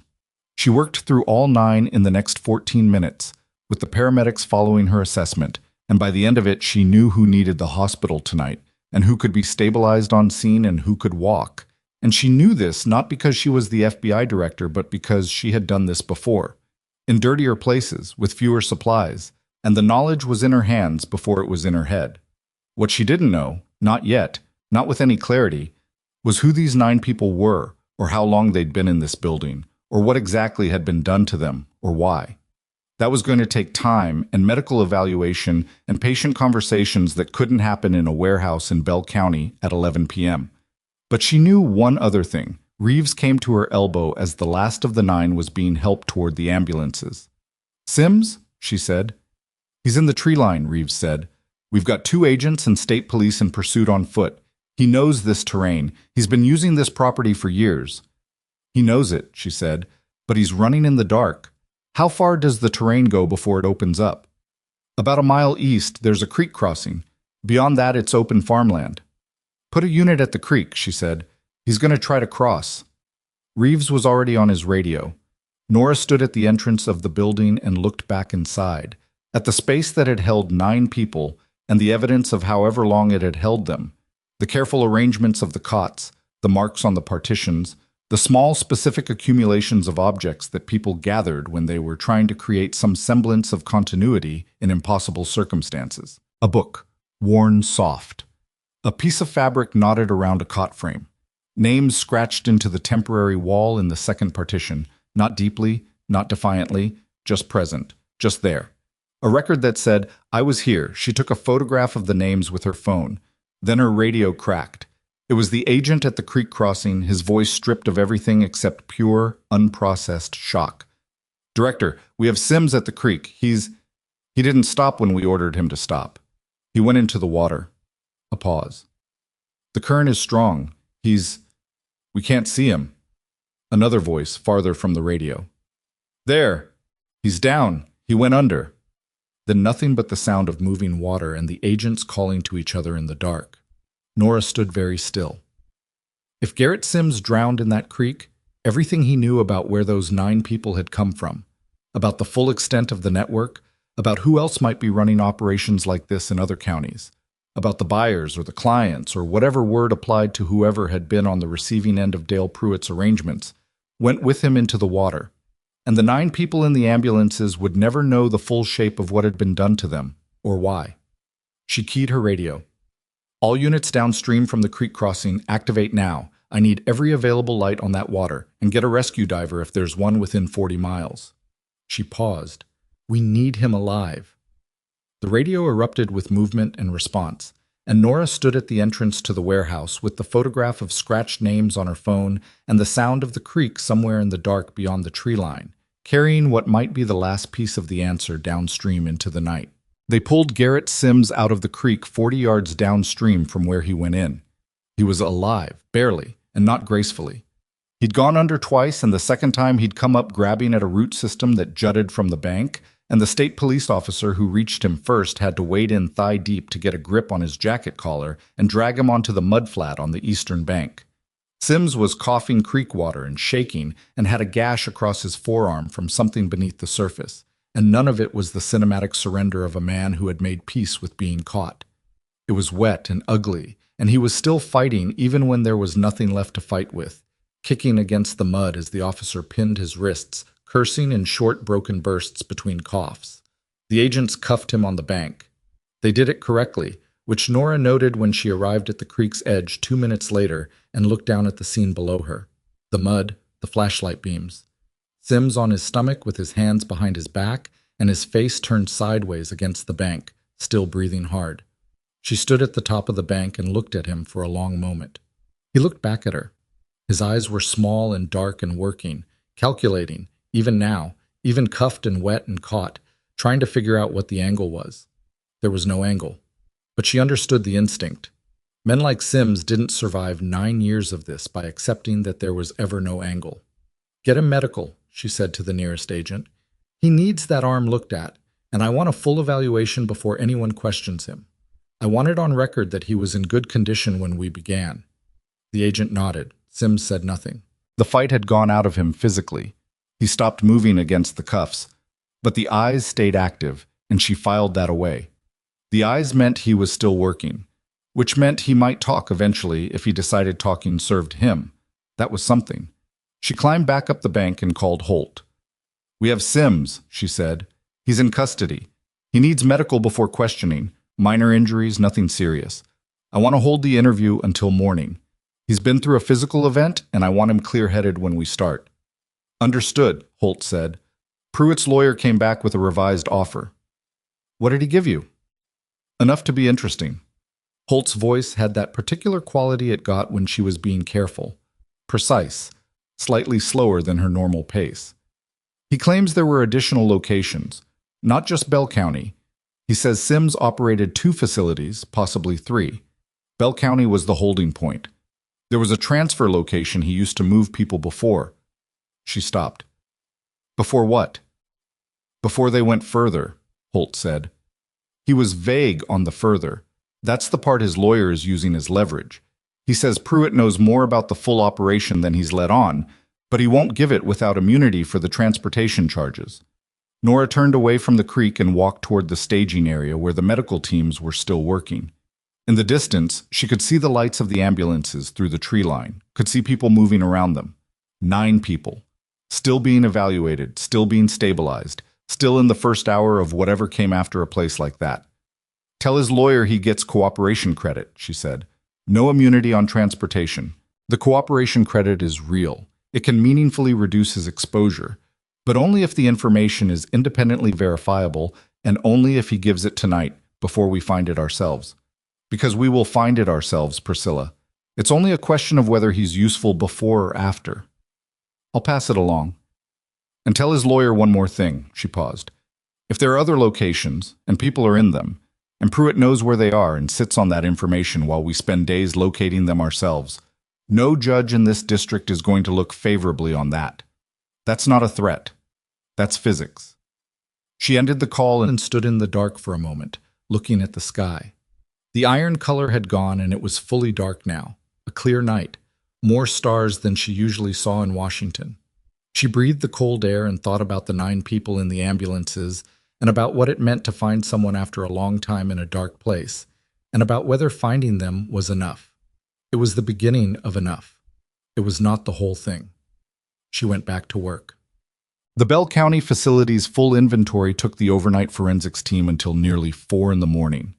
What they found inside the partitioned sections, in the administrative area that Sims had set up in a converted office alcove, and in the locked storage unit behind the main structure, assembled into a picture that was both more organized and more disturbing than any of them had initially framed. Sims had kept records. This was, professionally speaking, a gift. Organized criminal documentation was infinitely more useful than having to reconstruct a pattern from inference. But the content of the records was not the kind of thing that made anyone in the room feel grateful. There were intake logs. There were movement logs. There were what appeared to be payment records, structured in a shorthand that the financial crimes team was already working to decode, but which clearly reflected transactions over a period of at least 7 years. There were also names. Not the names of the people who'd been held in the facility. Those were coded, reduced to initials and dates, but the names on the other end. Or some of them. Partial names, fragments, the kind of notation a man makes when he wants to remember who he's dealing with without creating a document that reads like a contact list. The forensics analyst who found the payment records brought them to Nora at 2:47 a.m. She was drinking bad coffee from a truck stop thermos. Someone had brought to the staging area, and she read the preliminary summary standing up because sitting down felt like the wrong posture for this particular hour. The partial names, she said. How many distinct ones? At this stage, we've identified 11 fragments that appear to refer to separate individuals. 3 of them are associated with payment amounts significantly higher than the others. We're talking multiples of 5 to 8 times the baseline. Whatever the baseline transaction was, these 3 were paying a premium. Premium for what? Unknown yet. The notations associated with the premium payments have a different coding structure than the others. Our working theory is they were purchasing something different, a different service, a different type of person, a different timeline. The analyst kept her voice level. She was good at her job and had been doing it long enough to maintain professional distance, but even she had a quality in her voice at nearly 3 in the morning that suggested the distance was costing something. We'll have more in 12 hours. We don't have 12 hours if there are other locations. I know, we're running parallel analysis, financial pattern first, since that's most likely to lead to the other sites. Nora set down the coffee. What about the 9 people? The hospital in Harlan admitted 7. 2 were stable enough to remain on site pending transport in the morning. The most critical, the older woman, is in the ICU. The others are being evaluated. Nobody has been formally identified yet. The analyst paused. One of them, the young woman, the one in the corner, she's been talking to the agents at the hospital. She's been there 3 months. She said she was told she was being transported to a work placement. A work placement, Nora said. That's the language Sims used. Work placement. Relocation assistance. She said she answered an ad online for domestic staffing positions in the Midwest. She paid a fee. A man came to meet her in a public place and offered her a ride to orientation. The room was quiet. She never saw orientation, the analyst said. She saw Bell County. Nora put both hands flat on the table and looked at the preliminary record summary in front of her, and she thought about the names scratched into the partition wall, the photograph still on her phone, and about the specific patience required to carve your name into a wall when you're trying to convince yourself you're still a person. Find the other locations, she said. Whatever it takes. All night. Yes, ma'am. Dale Pruitt made his decision at 3:15 in the morning. Holt called Nora at the staging area to relay it.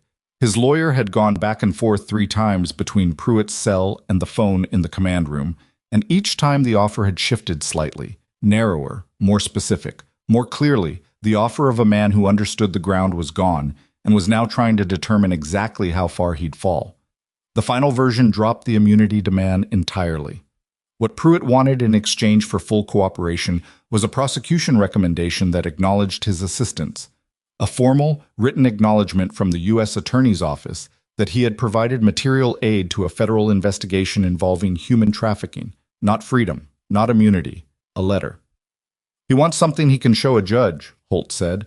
He knows what he's looking at. He's trying to manage the sentence. Does his information merit it? I think it might, Holt said, and her voice was careful in the way that meant she was certain, but didn't want to say certain until she was. He's given us the second location. It's in Wayne County.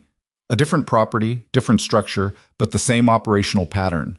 And he's given us a name for one of the premium clients. Nora was quiet for a moment. What name? Holt said a name. Nora was quiet for a longer moment. The name Pruitt had given them was not the name of a career criminal. It was not the name of someone on a federal watch list or in a law enforcement database. It was the name of a man who sat on a state oversight board for county law enforcement practices. A man who was, on paper, part of the system that existed to identify and correct exactly the kind of abuse that Pruitt had been running for 15 years. The particular ugliness of that took a few seconds to settle. Verify it independently before we move on it, Nora said. I don't want to touch that name until we have something from the records that supports it without Pruitt's testimony. His word alone isn't enough. He'll say anything tonight.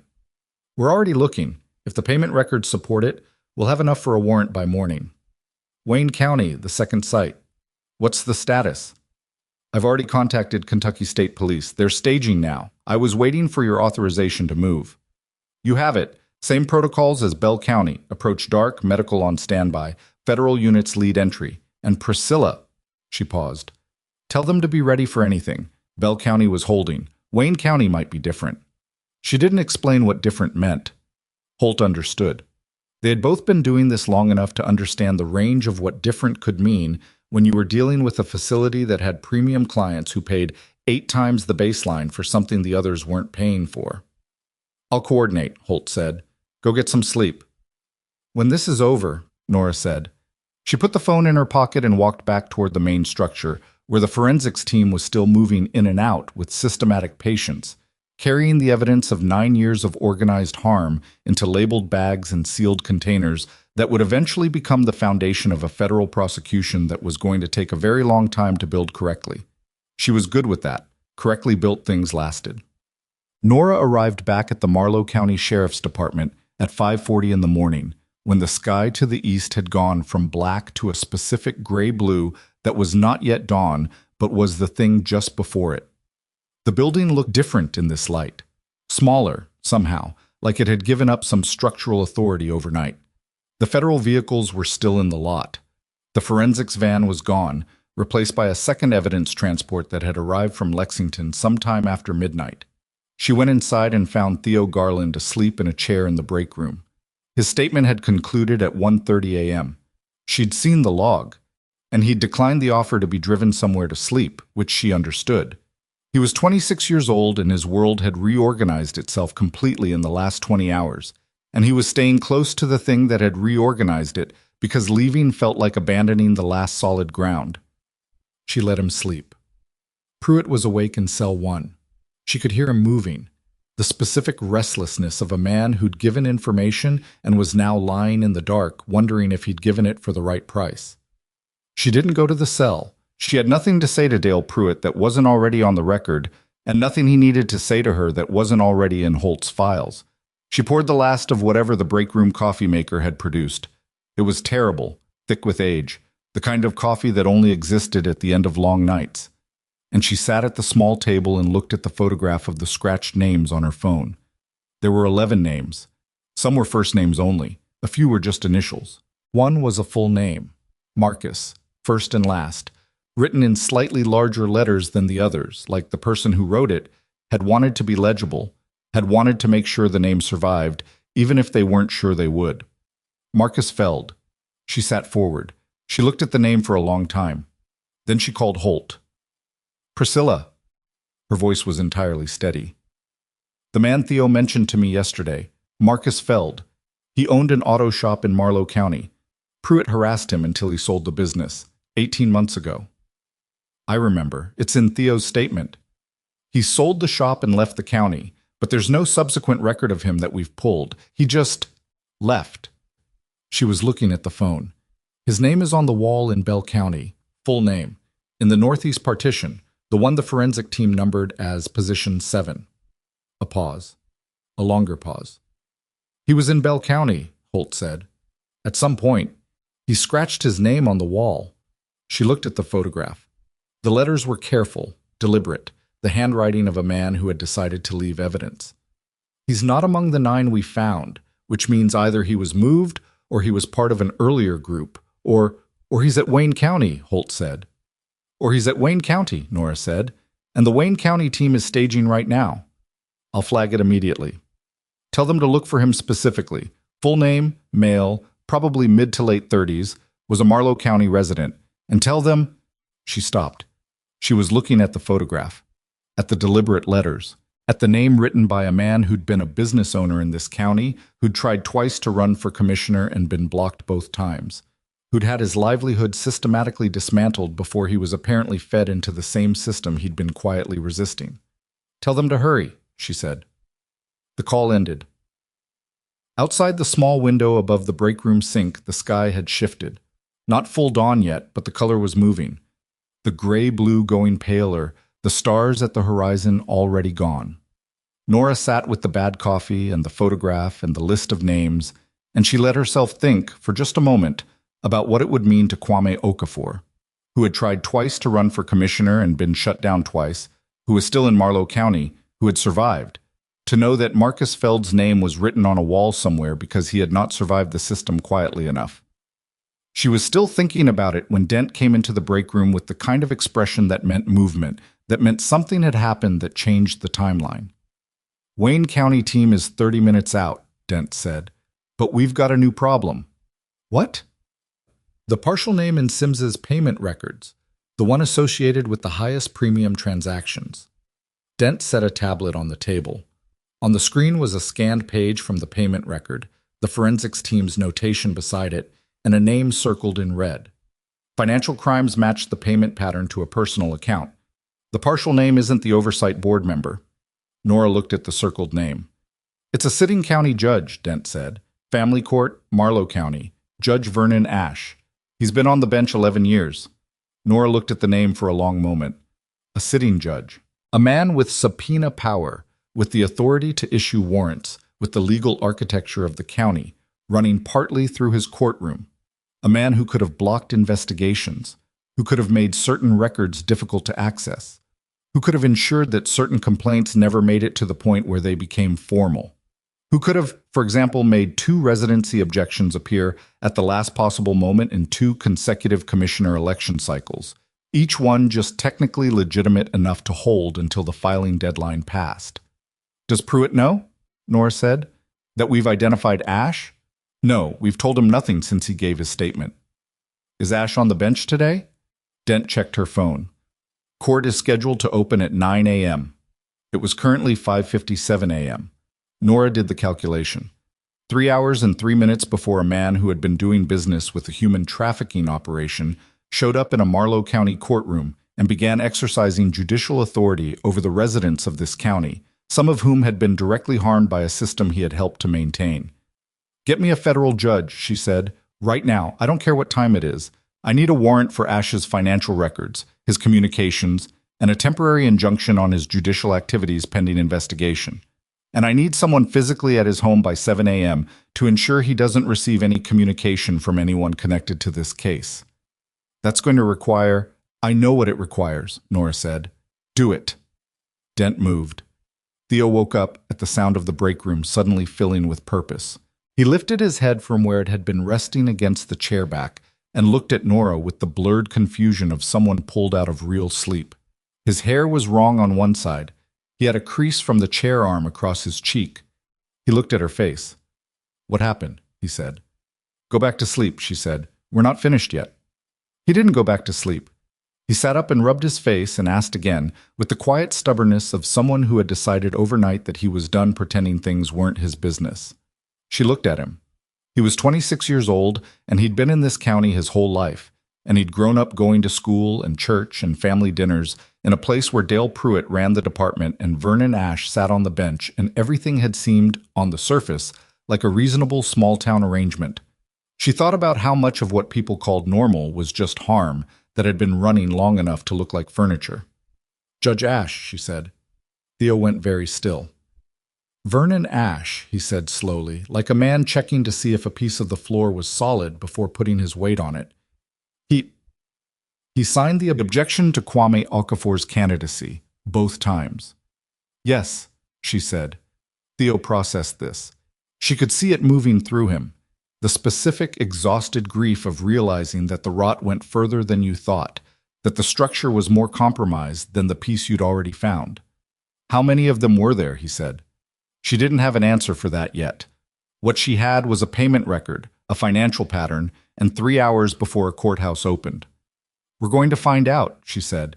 That's what today is.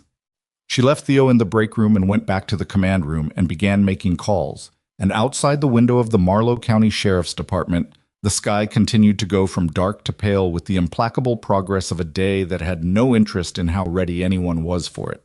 At 7:13 a.m., the Wayne County staging team made entry to the secondary facility. At 7:19, they found Marcus Feld.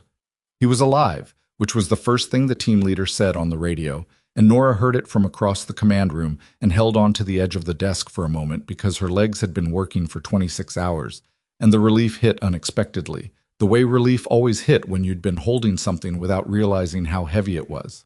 He was alive, and he was in a condition that the team leader described, with professional restraint, as requiring immediate medical attention, which meant it was bad. Which meant the 3 months between Marcus Feld selling his auto shop and this morning had not been anything like the ordinary disappearance it had looked like from the outside. Medical was on scene. He was going to the hospital. He was alive.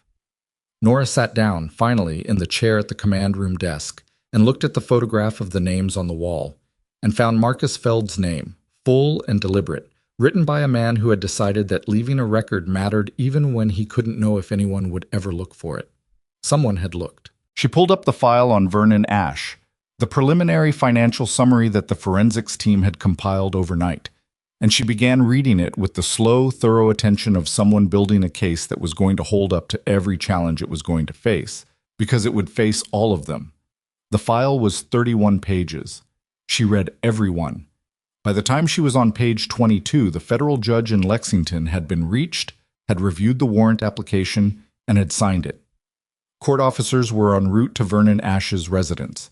His judicial activities were suspended effective immediately, pending a formal investigation notice that would be served within the hour.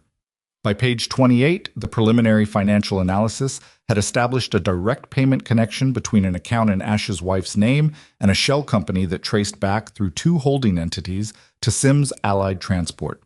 By page 31, Nora had a complete enough picture to know that the man who had signed 2 last-minute objections to a county commissioner candidacy and who had been sitting on the family court bench for 11 years had been financially embedded in Garrett Sims' operation from the beginning. Not as a passive beneficiary, but as a structural element, someone who provided the legal cover that kept the system from being disrupted when it occasionally attracted unwanted attention. She closed the file. She looked out the window. Main Street was waking up. A pickup truck passed. Someone was unlocking the hardware store's front door. Marlow County was beginning an ordinary Wednesday with no idea that the shape of the county had already changed irrevocably overnight. Dent appeared in the doorway.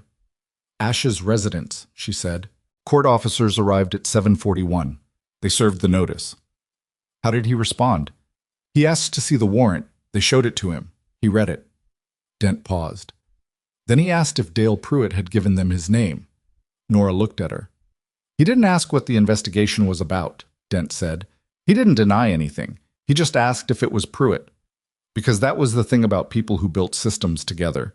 When the system collapsed, the first question was always who had moved first, who had given who up. That was the hierarchy of betrayal, and Ash had lived inside it long enough to know exactly which question to ask.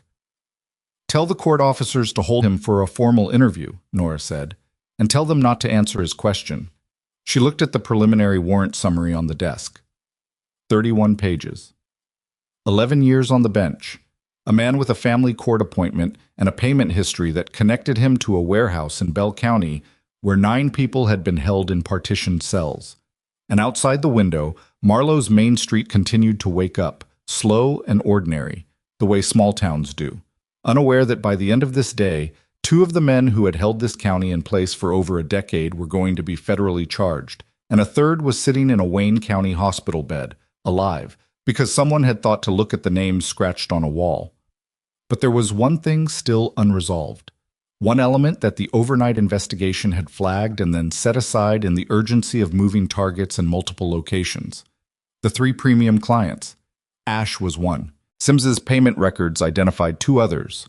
Partial notations, different coding structures, higher amounts, connected to transactions that the financial crimes team had been working all night and had not yet fully traced. The financial analyst appeared in the doorway behind Dent. She had a look on her face that Nora recognized, the look of someone who had found the thing at the bottom of the pile and was deciding how to present it without making the room feel like the floor had dropped. We traced the second premium account, the analyst said. Who is it? The analyst set a printout on the desk. Nora read the name at the top of the page. The room was very quiet. The name on the page was the name of a man who had, 6 weeks ago, been appointed to chair the state-level task force on rural law enforcement oversight, the committee specifically tasked with identifying and addressing corruption in county sheriff's departments across Kentucky. A man who was scheduled, in 4 days, to present his committee's preliminary findings to the state legislature. A man who had been, for at least 3 years, paying Garrett Sims. Nora put the printout face down on the desk. She looked at the wall where someone had pinned a map of the county, the roads marked in red pen by one of the overnight team, the facilities circled, the routes marked, a geography of what had been hidden in plain sight. Lock down his travel, she said quietly. All of it. Passport, credit cards, vehicle registration, everything. And get me the Attorney General's office. Not local, state. She paused. He cannot present those findings to the legislature on Saturday. The analyst left at a near run. Nora sat alone in the command room with the printout face down in front of her and the map on the wall and the weight of everything the night had produced. And she thought about a woman who had walked into a diner on a Tuesday morning for a quiet breakfast before an inspection and who had been put in handcuffs for asking a reasonable question. And she thought about what it meant that the reason she'd been in Marlow County at all. The clinic report, the flagged oversight failures, the reason she'd driven up from Lexington without announcing herself, had led her to a converted auto garage on the east end of town, and then to a warehouse in Bell County, and then to a name at the top of a state oversight committee. The morning light was coming in at an angle through the east-facing window. Somewhere behind her, in cell 1, Dale Pruitt was awake and waiting for consequences he had not yet fully imagined. Somewhere in a Wayne County hospital, Marcus Feld was receiving the medical attention that someone had decided for 3 months he didn't deserve. And somewhere in a state capitol, a man with a committee chairmanship and a legislative presentation and a payment history he thought was buried was about to have the worst morning of his life. Nora turned the printout face up and read the name one more time, making sure she had it exactly right before she picked up the phone. She had it exactly right. She picked up the phone. The Attorney General's office picked up on the second ring, which meant someone was already at their desk at 7:53 in the morning, which meant the night had been long for people in more places than Marlow County. Nora identified herself and stated what she needed without preamble. The person on the other end, a senior deputy whose name she noted for the record, listened without interrupting, which was the right response. By the time she finished, the deputy had already pulled up the committee chairmanship appointment on their system and was reading the same name Nora was looking at on the printout. "We'll need the financial documentation," the deputy said. "You'll have it within the hour. I need travel restriction authorization in parallel, not sequential. If he runs while we're completing the paperwork transfer, the paperwork won't matter." "Understood. I'll escalate to the AG directly." "Good." She paused. "His legislative presentation is Saturday. That cannot happen. The committee's preliminary findings need to be flagged as potentially compromised. Everything he's touched in the last 3 years of that chairmanship needs to be reviewed before any of it goes to the legislature." A silence. "That's a significant ask." "It's a significant situation," she said. "The alternative is that findings produced partly by a man who is funding a human trafficking operation get entered into the state legislative record as credible oversight recommendations. I don't think either of us wants that." Another silence, shorter. "No, we don't." She ended the call and sat with the printout for another 30 seconds. The man's name was Raymond Coyle. He was 58 years old, had a law degree from a state university, had spent 20 years in county administration before moving to a state appointment, had a wife and 3 adult children, and had been, according to the payment records that Sims had kept with the organized diligence of a man who understood that records were leverage, wiring money to a shell company connected to Sims Allied Transport on an irregular but consistent schedule for approximately 3 years and 2 months. She turned the printout face down again. Not because she couldn't look at it, because she had looked at it enough to have it, and there was other work to do. Dent appeared in the doorway for the 3rd time that morning, and Nora had started reading her by the way she moved through the door. Whether she led with her chin or her shoulder, whether the folder was in her right hand or her left. This time Dent came in straight, which meant the news was neither urgent nor catastrophic, but was significant. "The 9 individuals from Bell County," Dent said. "We've completed preliminary identification on 6 of them. The other 3 are still being evaluated." She opened the folder. "Of the 6, 2 are Kentucky residents, 1 is from Ohio, 1 from Tennessee, 2 from out of state, West Virginia and Georgia.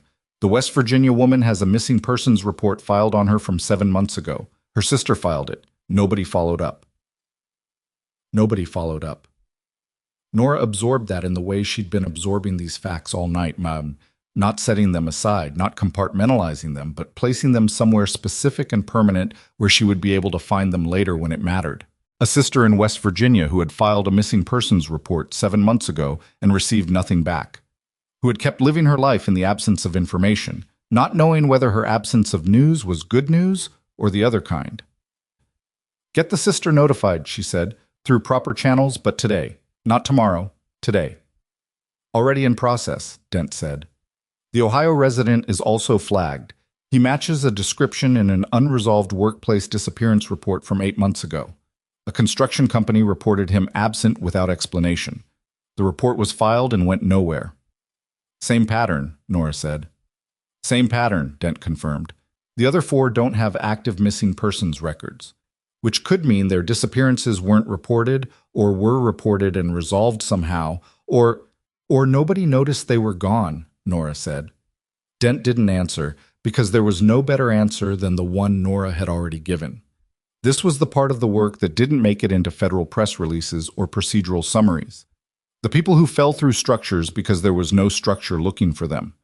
The ones for whom the filing of a report would have required someone to file it, and sometimes that someone didn't exist or didn't know, or had been told not to bother, or had been told the person left voluntarily, or had been told, implicitly, by the accumulated weight of experience, that there was no point.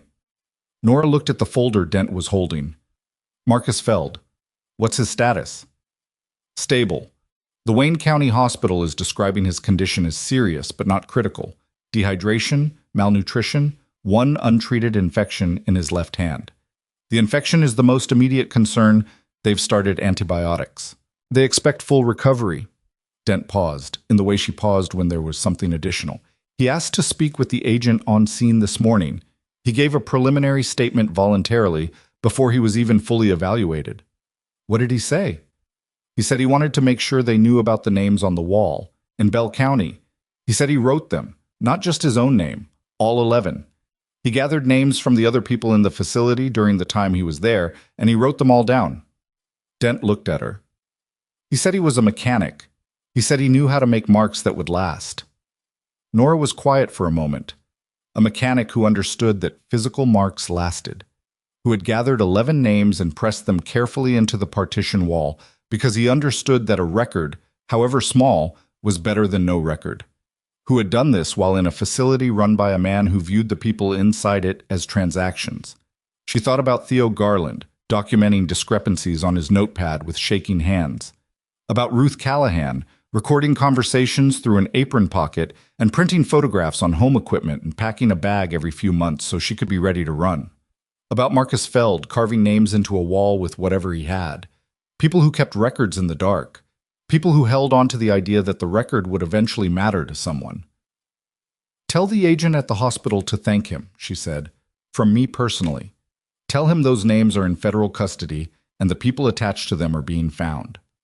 Raymond Coyle was located at his home at 8:41 in the morning. He came to the door in a bathrobe and did not look surprised enough, which was the first tell.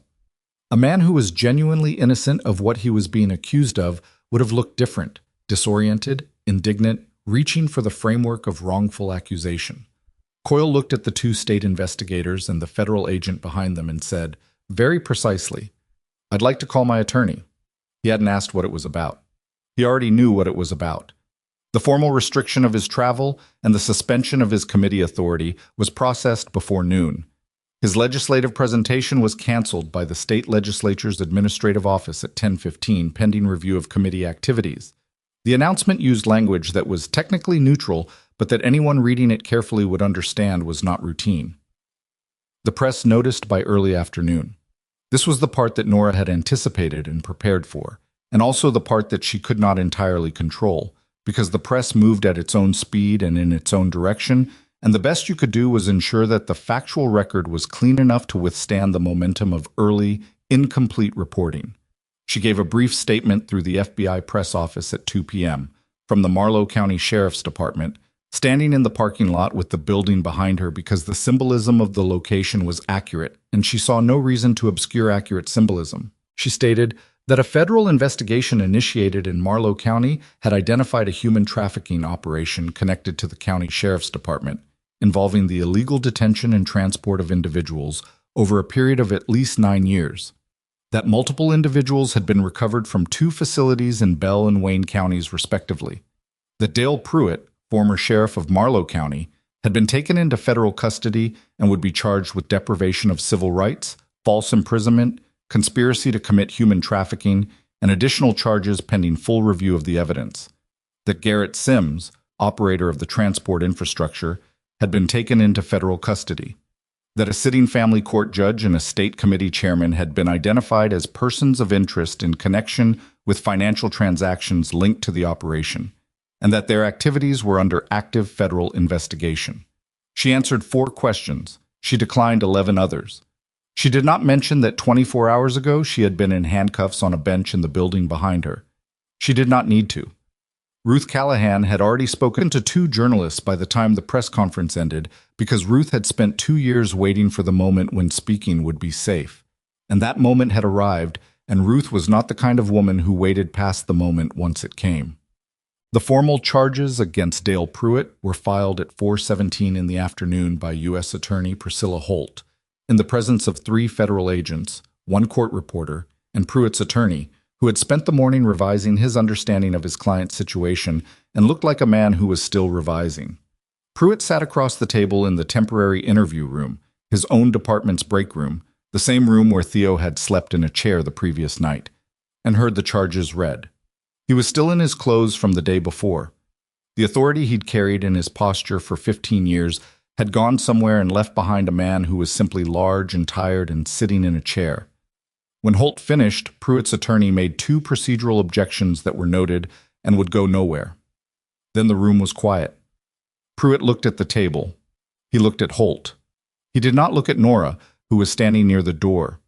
"I want it on record," he said finally, "that I cooperated. Whatever the record says at the end of this, I want it noted that I gave you Ash and I gave you the Wayne County location." "It will be noted," Holt said. How much does it matter? That's for the court to determine. He nodded slowly. He understood. He had understood since 3 in the morning when he'd given the information that what he'd given was not a transaction that erased what he'd done. It was a footnote, a small reduction in a number that was still very large. He was transported out of Marlow County at 5 p.m. in a federal vehicle. There were people on Main Street who watched it pass. Some of them had been watching all day. The federal vehicles, the press, the steady movement of official machinery through a town that had not seen anything like this in anyone's memory. They watched from storefronts and from a stopped pickup truck and from the sidewalk in front of the hardware store. Nobody waved goodbye. Theo Garland sat across from Nora at a picnic table behind the building at 6 in the evening because the building itself had started to feel claustrophobic, and they both needed something other than fluorescent light and the smell of a converted garage. The sky was doing the specific thing it did in Kentucky in early evening, going colors that didn't have names, the hills turning dark against something that was still lit. And they sat with paper cups of coffee from a gas station a block over because the break room machine had finally died sometime around noon. What happens to the department? Theo said. Placed under independent oversight, effective immediately. A state administrator will manage operations until a new sheriff is appointed through proper process. Probably 6 months, maybe longer. She looked at the hills. The oversight body Coyle was supposed to chair. That gets reconstituted. New appointment. Someone who isn't on a payment record. And the clinic, Theo said. The one you came up here to inspect. She almost smiled. It had been 24 hours since anyone had mentioned the clinic, which was, in the technical sense, the reason she had been in Marlow County at all. The clinic inspection gets rescheduled. Someone else may do it. I'm a witness in an active federal case now, which complicates my ability to be the one who does it. You came up here for a clinic inspection, he said. He seemed to be working something out. And this is what you found instead. This is what was here, she said. I just drove into it. He thought about that for a moment. If it had been a different day, if he hadn't walked into the diner, then something else would have eventually surfaced it, she said. These things don't stay buried forever. They get heavy. The longer they run, the more weight they accumulate, and weight always finds its way down eventually. She paused. But it might have been 2 more years, 3, more people in those facilities. Because of the timing, he said. Because you wrote down what you found, she said. Because Ruth kept records for 2 years in a grocery tote. Because Marcus Feld scratched names into a wall. She looked at him. The timing is mine. The evidence is theirs. Theo was quiet for a long time. The evening moved around them. I keep thinking about the people in those facilities, he said. What happens to them now? Long process, she said honestly. Medical care first, which is happening. Then identification and notification of family, which is underway. Then interviews, statements, formal documentation of what happened to them. That takes months, and it's not easy, because it requires the people who went through it to go through it again in a different way. Then civil claims, which they're all entitled to pursue. Then the criminal proceedings, which will take longer than any of them want. She paused. And then whatever comes after that, which looks different for every person, and which the federal government can't prescribe or predict. Does it help? He said. All of it. Does it actually help them? She considered the question honestly. It gives them the truth, officially. It gives them acknowledgement that what happened was real and wrong and will have consequences. For some people, that matters enormously. For others, it doesn't touch the actual thing they're carrying. She looked at her coffee cup. There's no process that undoes it. The best any of this does is make sure it stops, and make sure there's a record, and make sure the people who did it face something proportionate. She paused again. That's not nothing. It's not everything. It's what the law can do. Theo nodded slowly.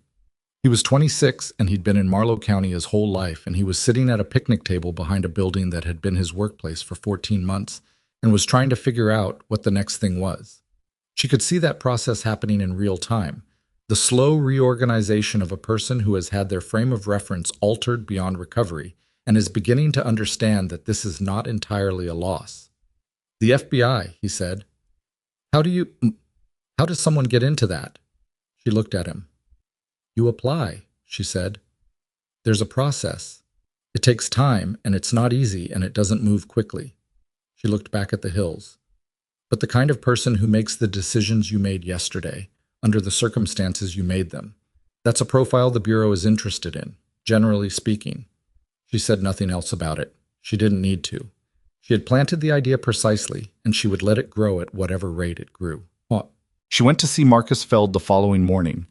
He was in a room at the Wayne County Hospital with a window that faced east, and the infection in his hand was responding to treatment, and he was sitting up when she came in, which was better than she'd expected.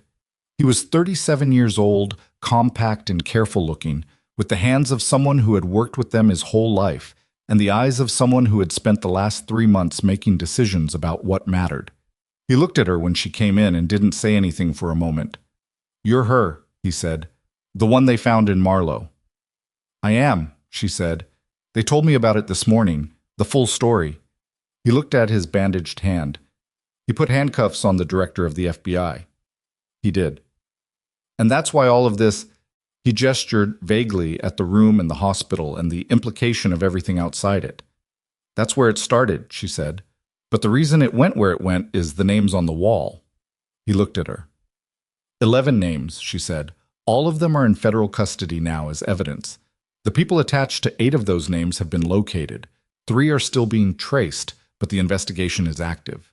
She paused.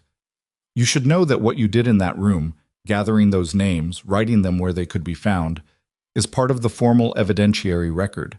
It helped establish the scope of the operation. It will be part of the prosecution." He was quiet for a moment.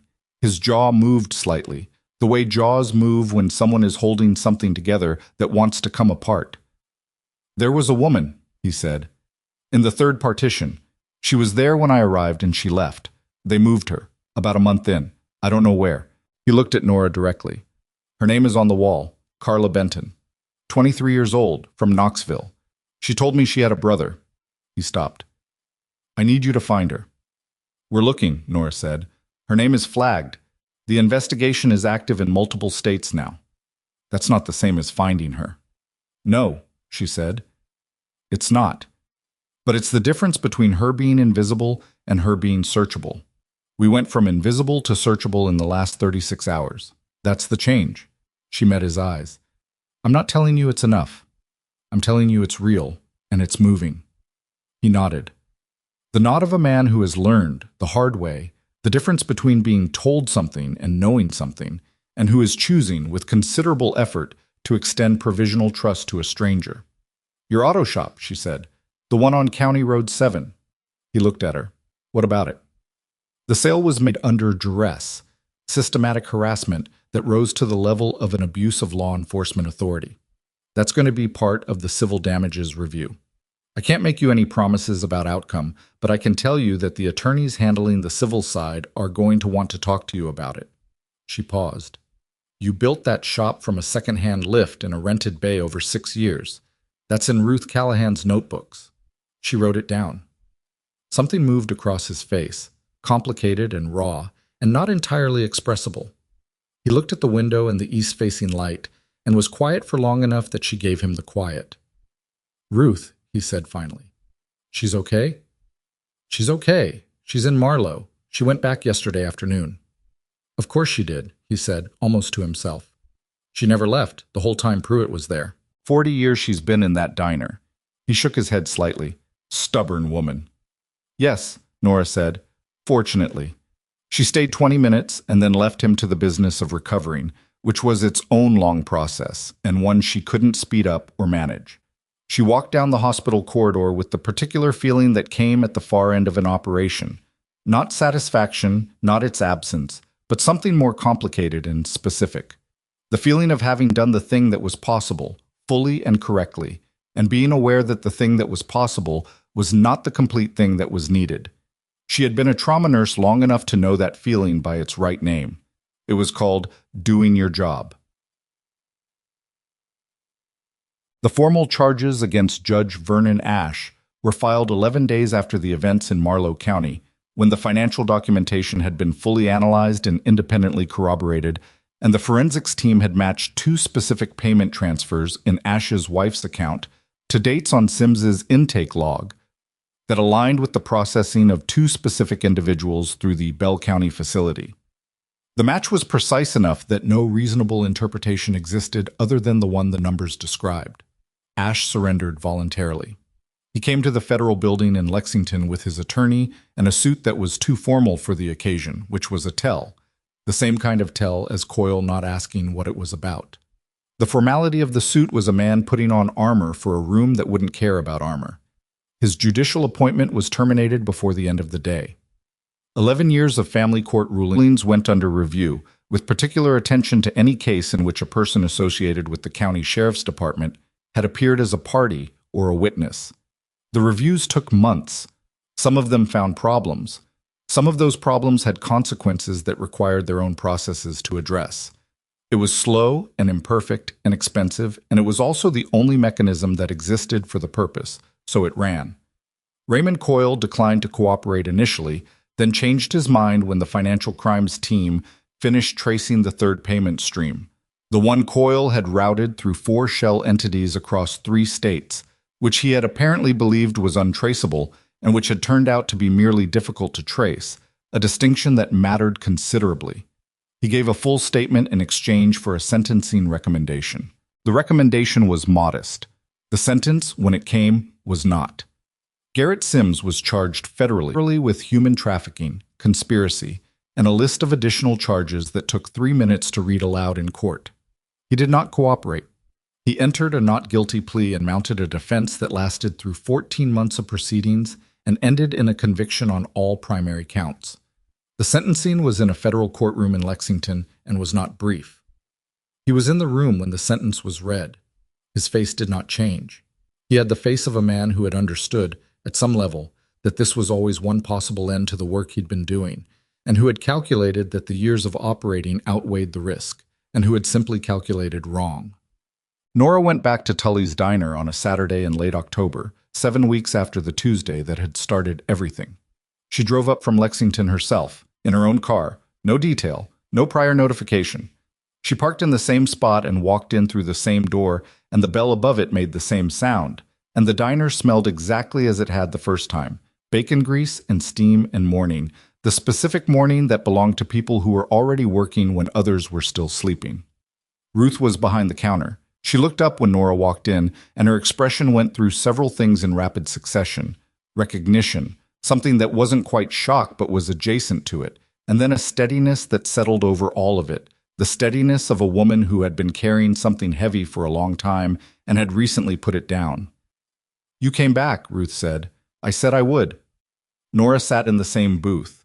The window looked out on the same parking lot, the same grain elevator visible over the rooftops, the same main street. The department building was visible at the far end, its parking lot empty in the way it had been empty before, but differently empty now. Not a fortress, just a building waiting for the right administration. Ruth brought coffee without being asked. She set it down and then, instead of leaving, she sat down in the seat across from Nora, which was not what a waitress did during a morning rush. The other customers noticed and didn't say anything, which was a small measure of how much the town had changed in 7 weeks. People making choices to be different, one quiet decision at a time. "Glenn's talking about putting up a sign," Ruth said. "What kind of sign?" "Something about the history of the building. He got it in his head that what happened here matters and people should know." Ruth looked at the counter. "I told him history is usually recorded after enough time passes that nobody can get embarrassed by it." "What did he say?" "He said he didn't care who was embarrassed." She looked at Nora. "He's not wrong." The morning light came through the window and the coffee was better than the last time, or maybe it was the same and everything around it was different. Nora sat in the booth and looked at the town through the glass and thought about what 40 years in a place looked like.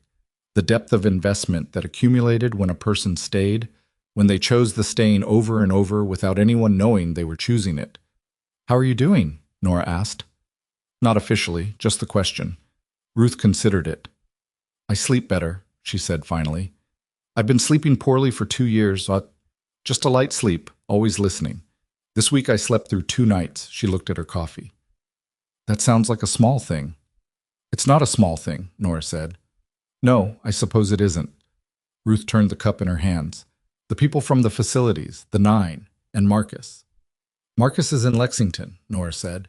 "He's been in contact with a legal team about the shop. It's early, but his case is strong. She paused. He sent you something through the case coordinator. I have it in the car. I'll leave it before I go. He said you'd know what it was. Ruth nodded. She seemed to know what it was, or at least to have been expecting something, which was the posture of a person who had done something worth acknowledging and had allowed themselves, cautiously, to believe it would be acknowledged. The others, Ruth said, the ones from the facilities. 7 of the 9 are being supported through a federal victim services program. The other 2 declined formal engagement, which is their right. The tracing on the final 2 individuals from the wall, the ones we hadn't located as of last week. She paused. One of them was found in Ohio through a parallel investigation that our case opened. She's okay. She's home. She looked at Ruth. The other one, Carla Benton, from Knoxville. She was found 4 days ago. Ruth's hands went still around the coffee cup. She's alive, Nora said. She was in Tennessee. The investigation reached her through the trafficking network we identified from Sims's records. She's with her brother. Ruth was quiet for a long moment. The diner noise moved around them. The counter, the kitchen, the radio that someone had playing low near the register. Because of the wall, Ruth said. Because of the wall, Nora said. They sat with that for a moment. Nora didn't try to fill it or shape it into something more conclusive than it was. Some things were complete in themselves, and this was one of them. A woman in a Tennessee city with her brother, existing in the world, because a mechanic in a partition had understood that marks lasted. Ruth stood up and went back to the counter because there were people waiting and she had a job, and that was how Ruth Callahan had always operated. Present for the moment, then moving. Nora drank her coffee and looked at the street and thought about what she was going to do when she got back to Washington. She was going to finish reading the clinic report. She was going to recommend 2 oversight changes to the Rural Health Facility Inspection Protocol that would reduce the gap between flagged issues and formal review. She was going to push, through the appropriate channels and without any expectation of immediate results, for expanded resources toward the specific category of missing persons reports that came from populations with low institutional connection, the ones most likely to go nowhere. She was going to have a conversation with Holt about the State Oversight Board's reconstitution and make sure the names under consideration had been vetted in ways that the previous process had failed to vet. She was going to do all of it without announcement, without ceremony, mostly without anyone knowing she was doing it, because that was how the work worked, not in the moments of visible action, but in the long, patient accumulation of pressure applied in the right places until things moved. She had learned that in a field hospital before she learned anything else. The survival decisions were never the dramatic ones. They were the ones you made at 3 a.m. with inadequate light and insufficient supplies, when nobody was watching and nothing felt heroic, and the only measure of the work was whether the person in front of you made it to morning. Ruth came back with the coffee pot and refilled her cup without asking. "Coffee's on the house," she said. Nora looked up at her. "You said that would happen if I came back." "I did." Ruth set the pot down. "So I guess that means you have to come back again." Nora almost smiled. Almost. "I'm an acquired taste for small towns." "Small towns need more acquired tastes," Ruth said. She went back to the counter. Outside Marlow was a Saturday morning, different from the Tuesday that had started everything, or maybe not as different as it seemed. The hardware store was open. A truck was parked outside the post office. 2 people were talking on the sidewalk, just talking, not looking over their shoulders, which was a thing that had not always been the case and would need to be relearned gradually, the way all things that have been suppressed are relearned, not in a single moment of liberation, but in the quiet accumulation of ordinary days that no longer required the particular vigilance of living under an authority that had no accountability. Nora sat in the booth where she'd been put in handcuffs 8 weeks ago and drank her coffee and thought about the people who would never know what she'd done here, who would go through their lives in this county without knowing that a Tuesday in October had been the day the architecture shifted. That was not a complaint. That was the nature of structural change. It was rarely legible to the people living inside it until enough time had passed for it to look like history. What she knew, sitting here, was this. A man who had spent 15 years making himself the most powerful presence in every room he entered was going to spend the next several years in a federal facility, and his name was going to be attached to charges that would follow it everywhere, and the residents of Marlow County were going to have a sheriff's department under independent oversight for the first time in 15 years, and 9 people had come home from places they should never have been taken to, and one of them had come home 4 days ago to a brother in Knoxville who had never stopped looking.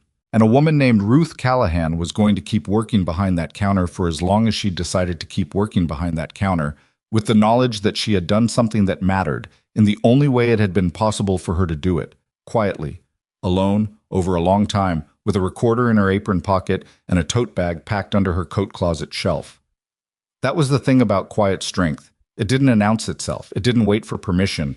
It just kept accumulating, kept recording, kept holding on to the names that needed to be held on to, until the moment arrived when holding on was no longer the only option, when putting it down was finally possible, and when putting it down meant handing it to someone who would carry it the rest of the way. Nora left cash on the table, more than the coffee cost, and picked up her jacket and her bag and walked out through the door with the bell above it that made the same sound it always made. She got into her car. She drove south toward Lexington, through the hills that were wearing their October colors now. Not dramatic, not perfect, just the ordinary, brilliant mess of a season doing its work. And she thought about what Theo Garland had asked her at the picnic table. Does it help? She had given him an honest answer. She still believed the answer was honest. But she thought now about what she hadn't said, which was this. The point was never whether the help was complete. The point was that the alternative, doing nothing, looking away, accepting that the way things were was the way things had to be, produced a specific and measurable harm. It produced 9 people in partitioned cells. It produced a mechanic writing names on a wall. It produced a waitress with a grocery tote packed to run. The point was not that the work fixed everything. The point was that the work refused to pretend that nothing was broken. That was all it was, at the most basic level. A refusal to pretend. A refusal to look at the woman sitting alone in a diner booth and see a problem rather than a person. A refusal to interpret a polite question as a threat. A refusal to use the authority of a badge as a license to harm the people the badge was supposed to protect. These were not complicated ideas. They were very old ideas. The difficulty was never in understanding them. The difficulty was in the 10,000 small moments across 15 years when a person had a choice between the refusal and the easier alternative, and chose the easier alternative, and told themselves it wasn't a choice. It was just how things worked here, how they'd always worked, how they were going to keep working regardless of what any single person decided. Dale Pruitt had made that calculation in both directions. He had chosen, systematically, every easier alternative, and had built a structure out of his choices that held long enough to feel permanent.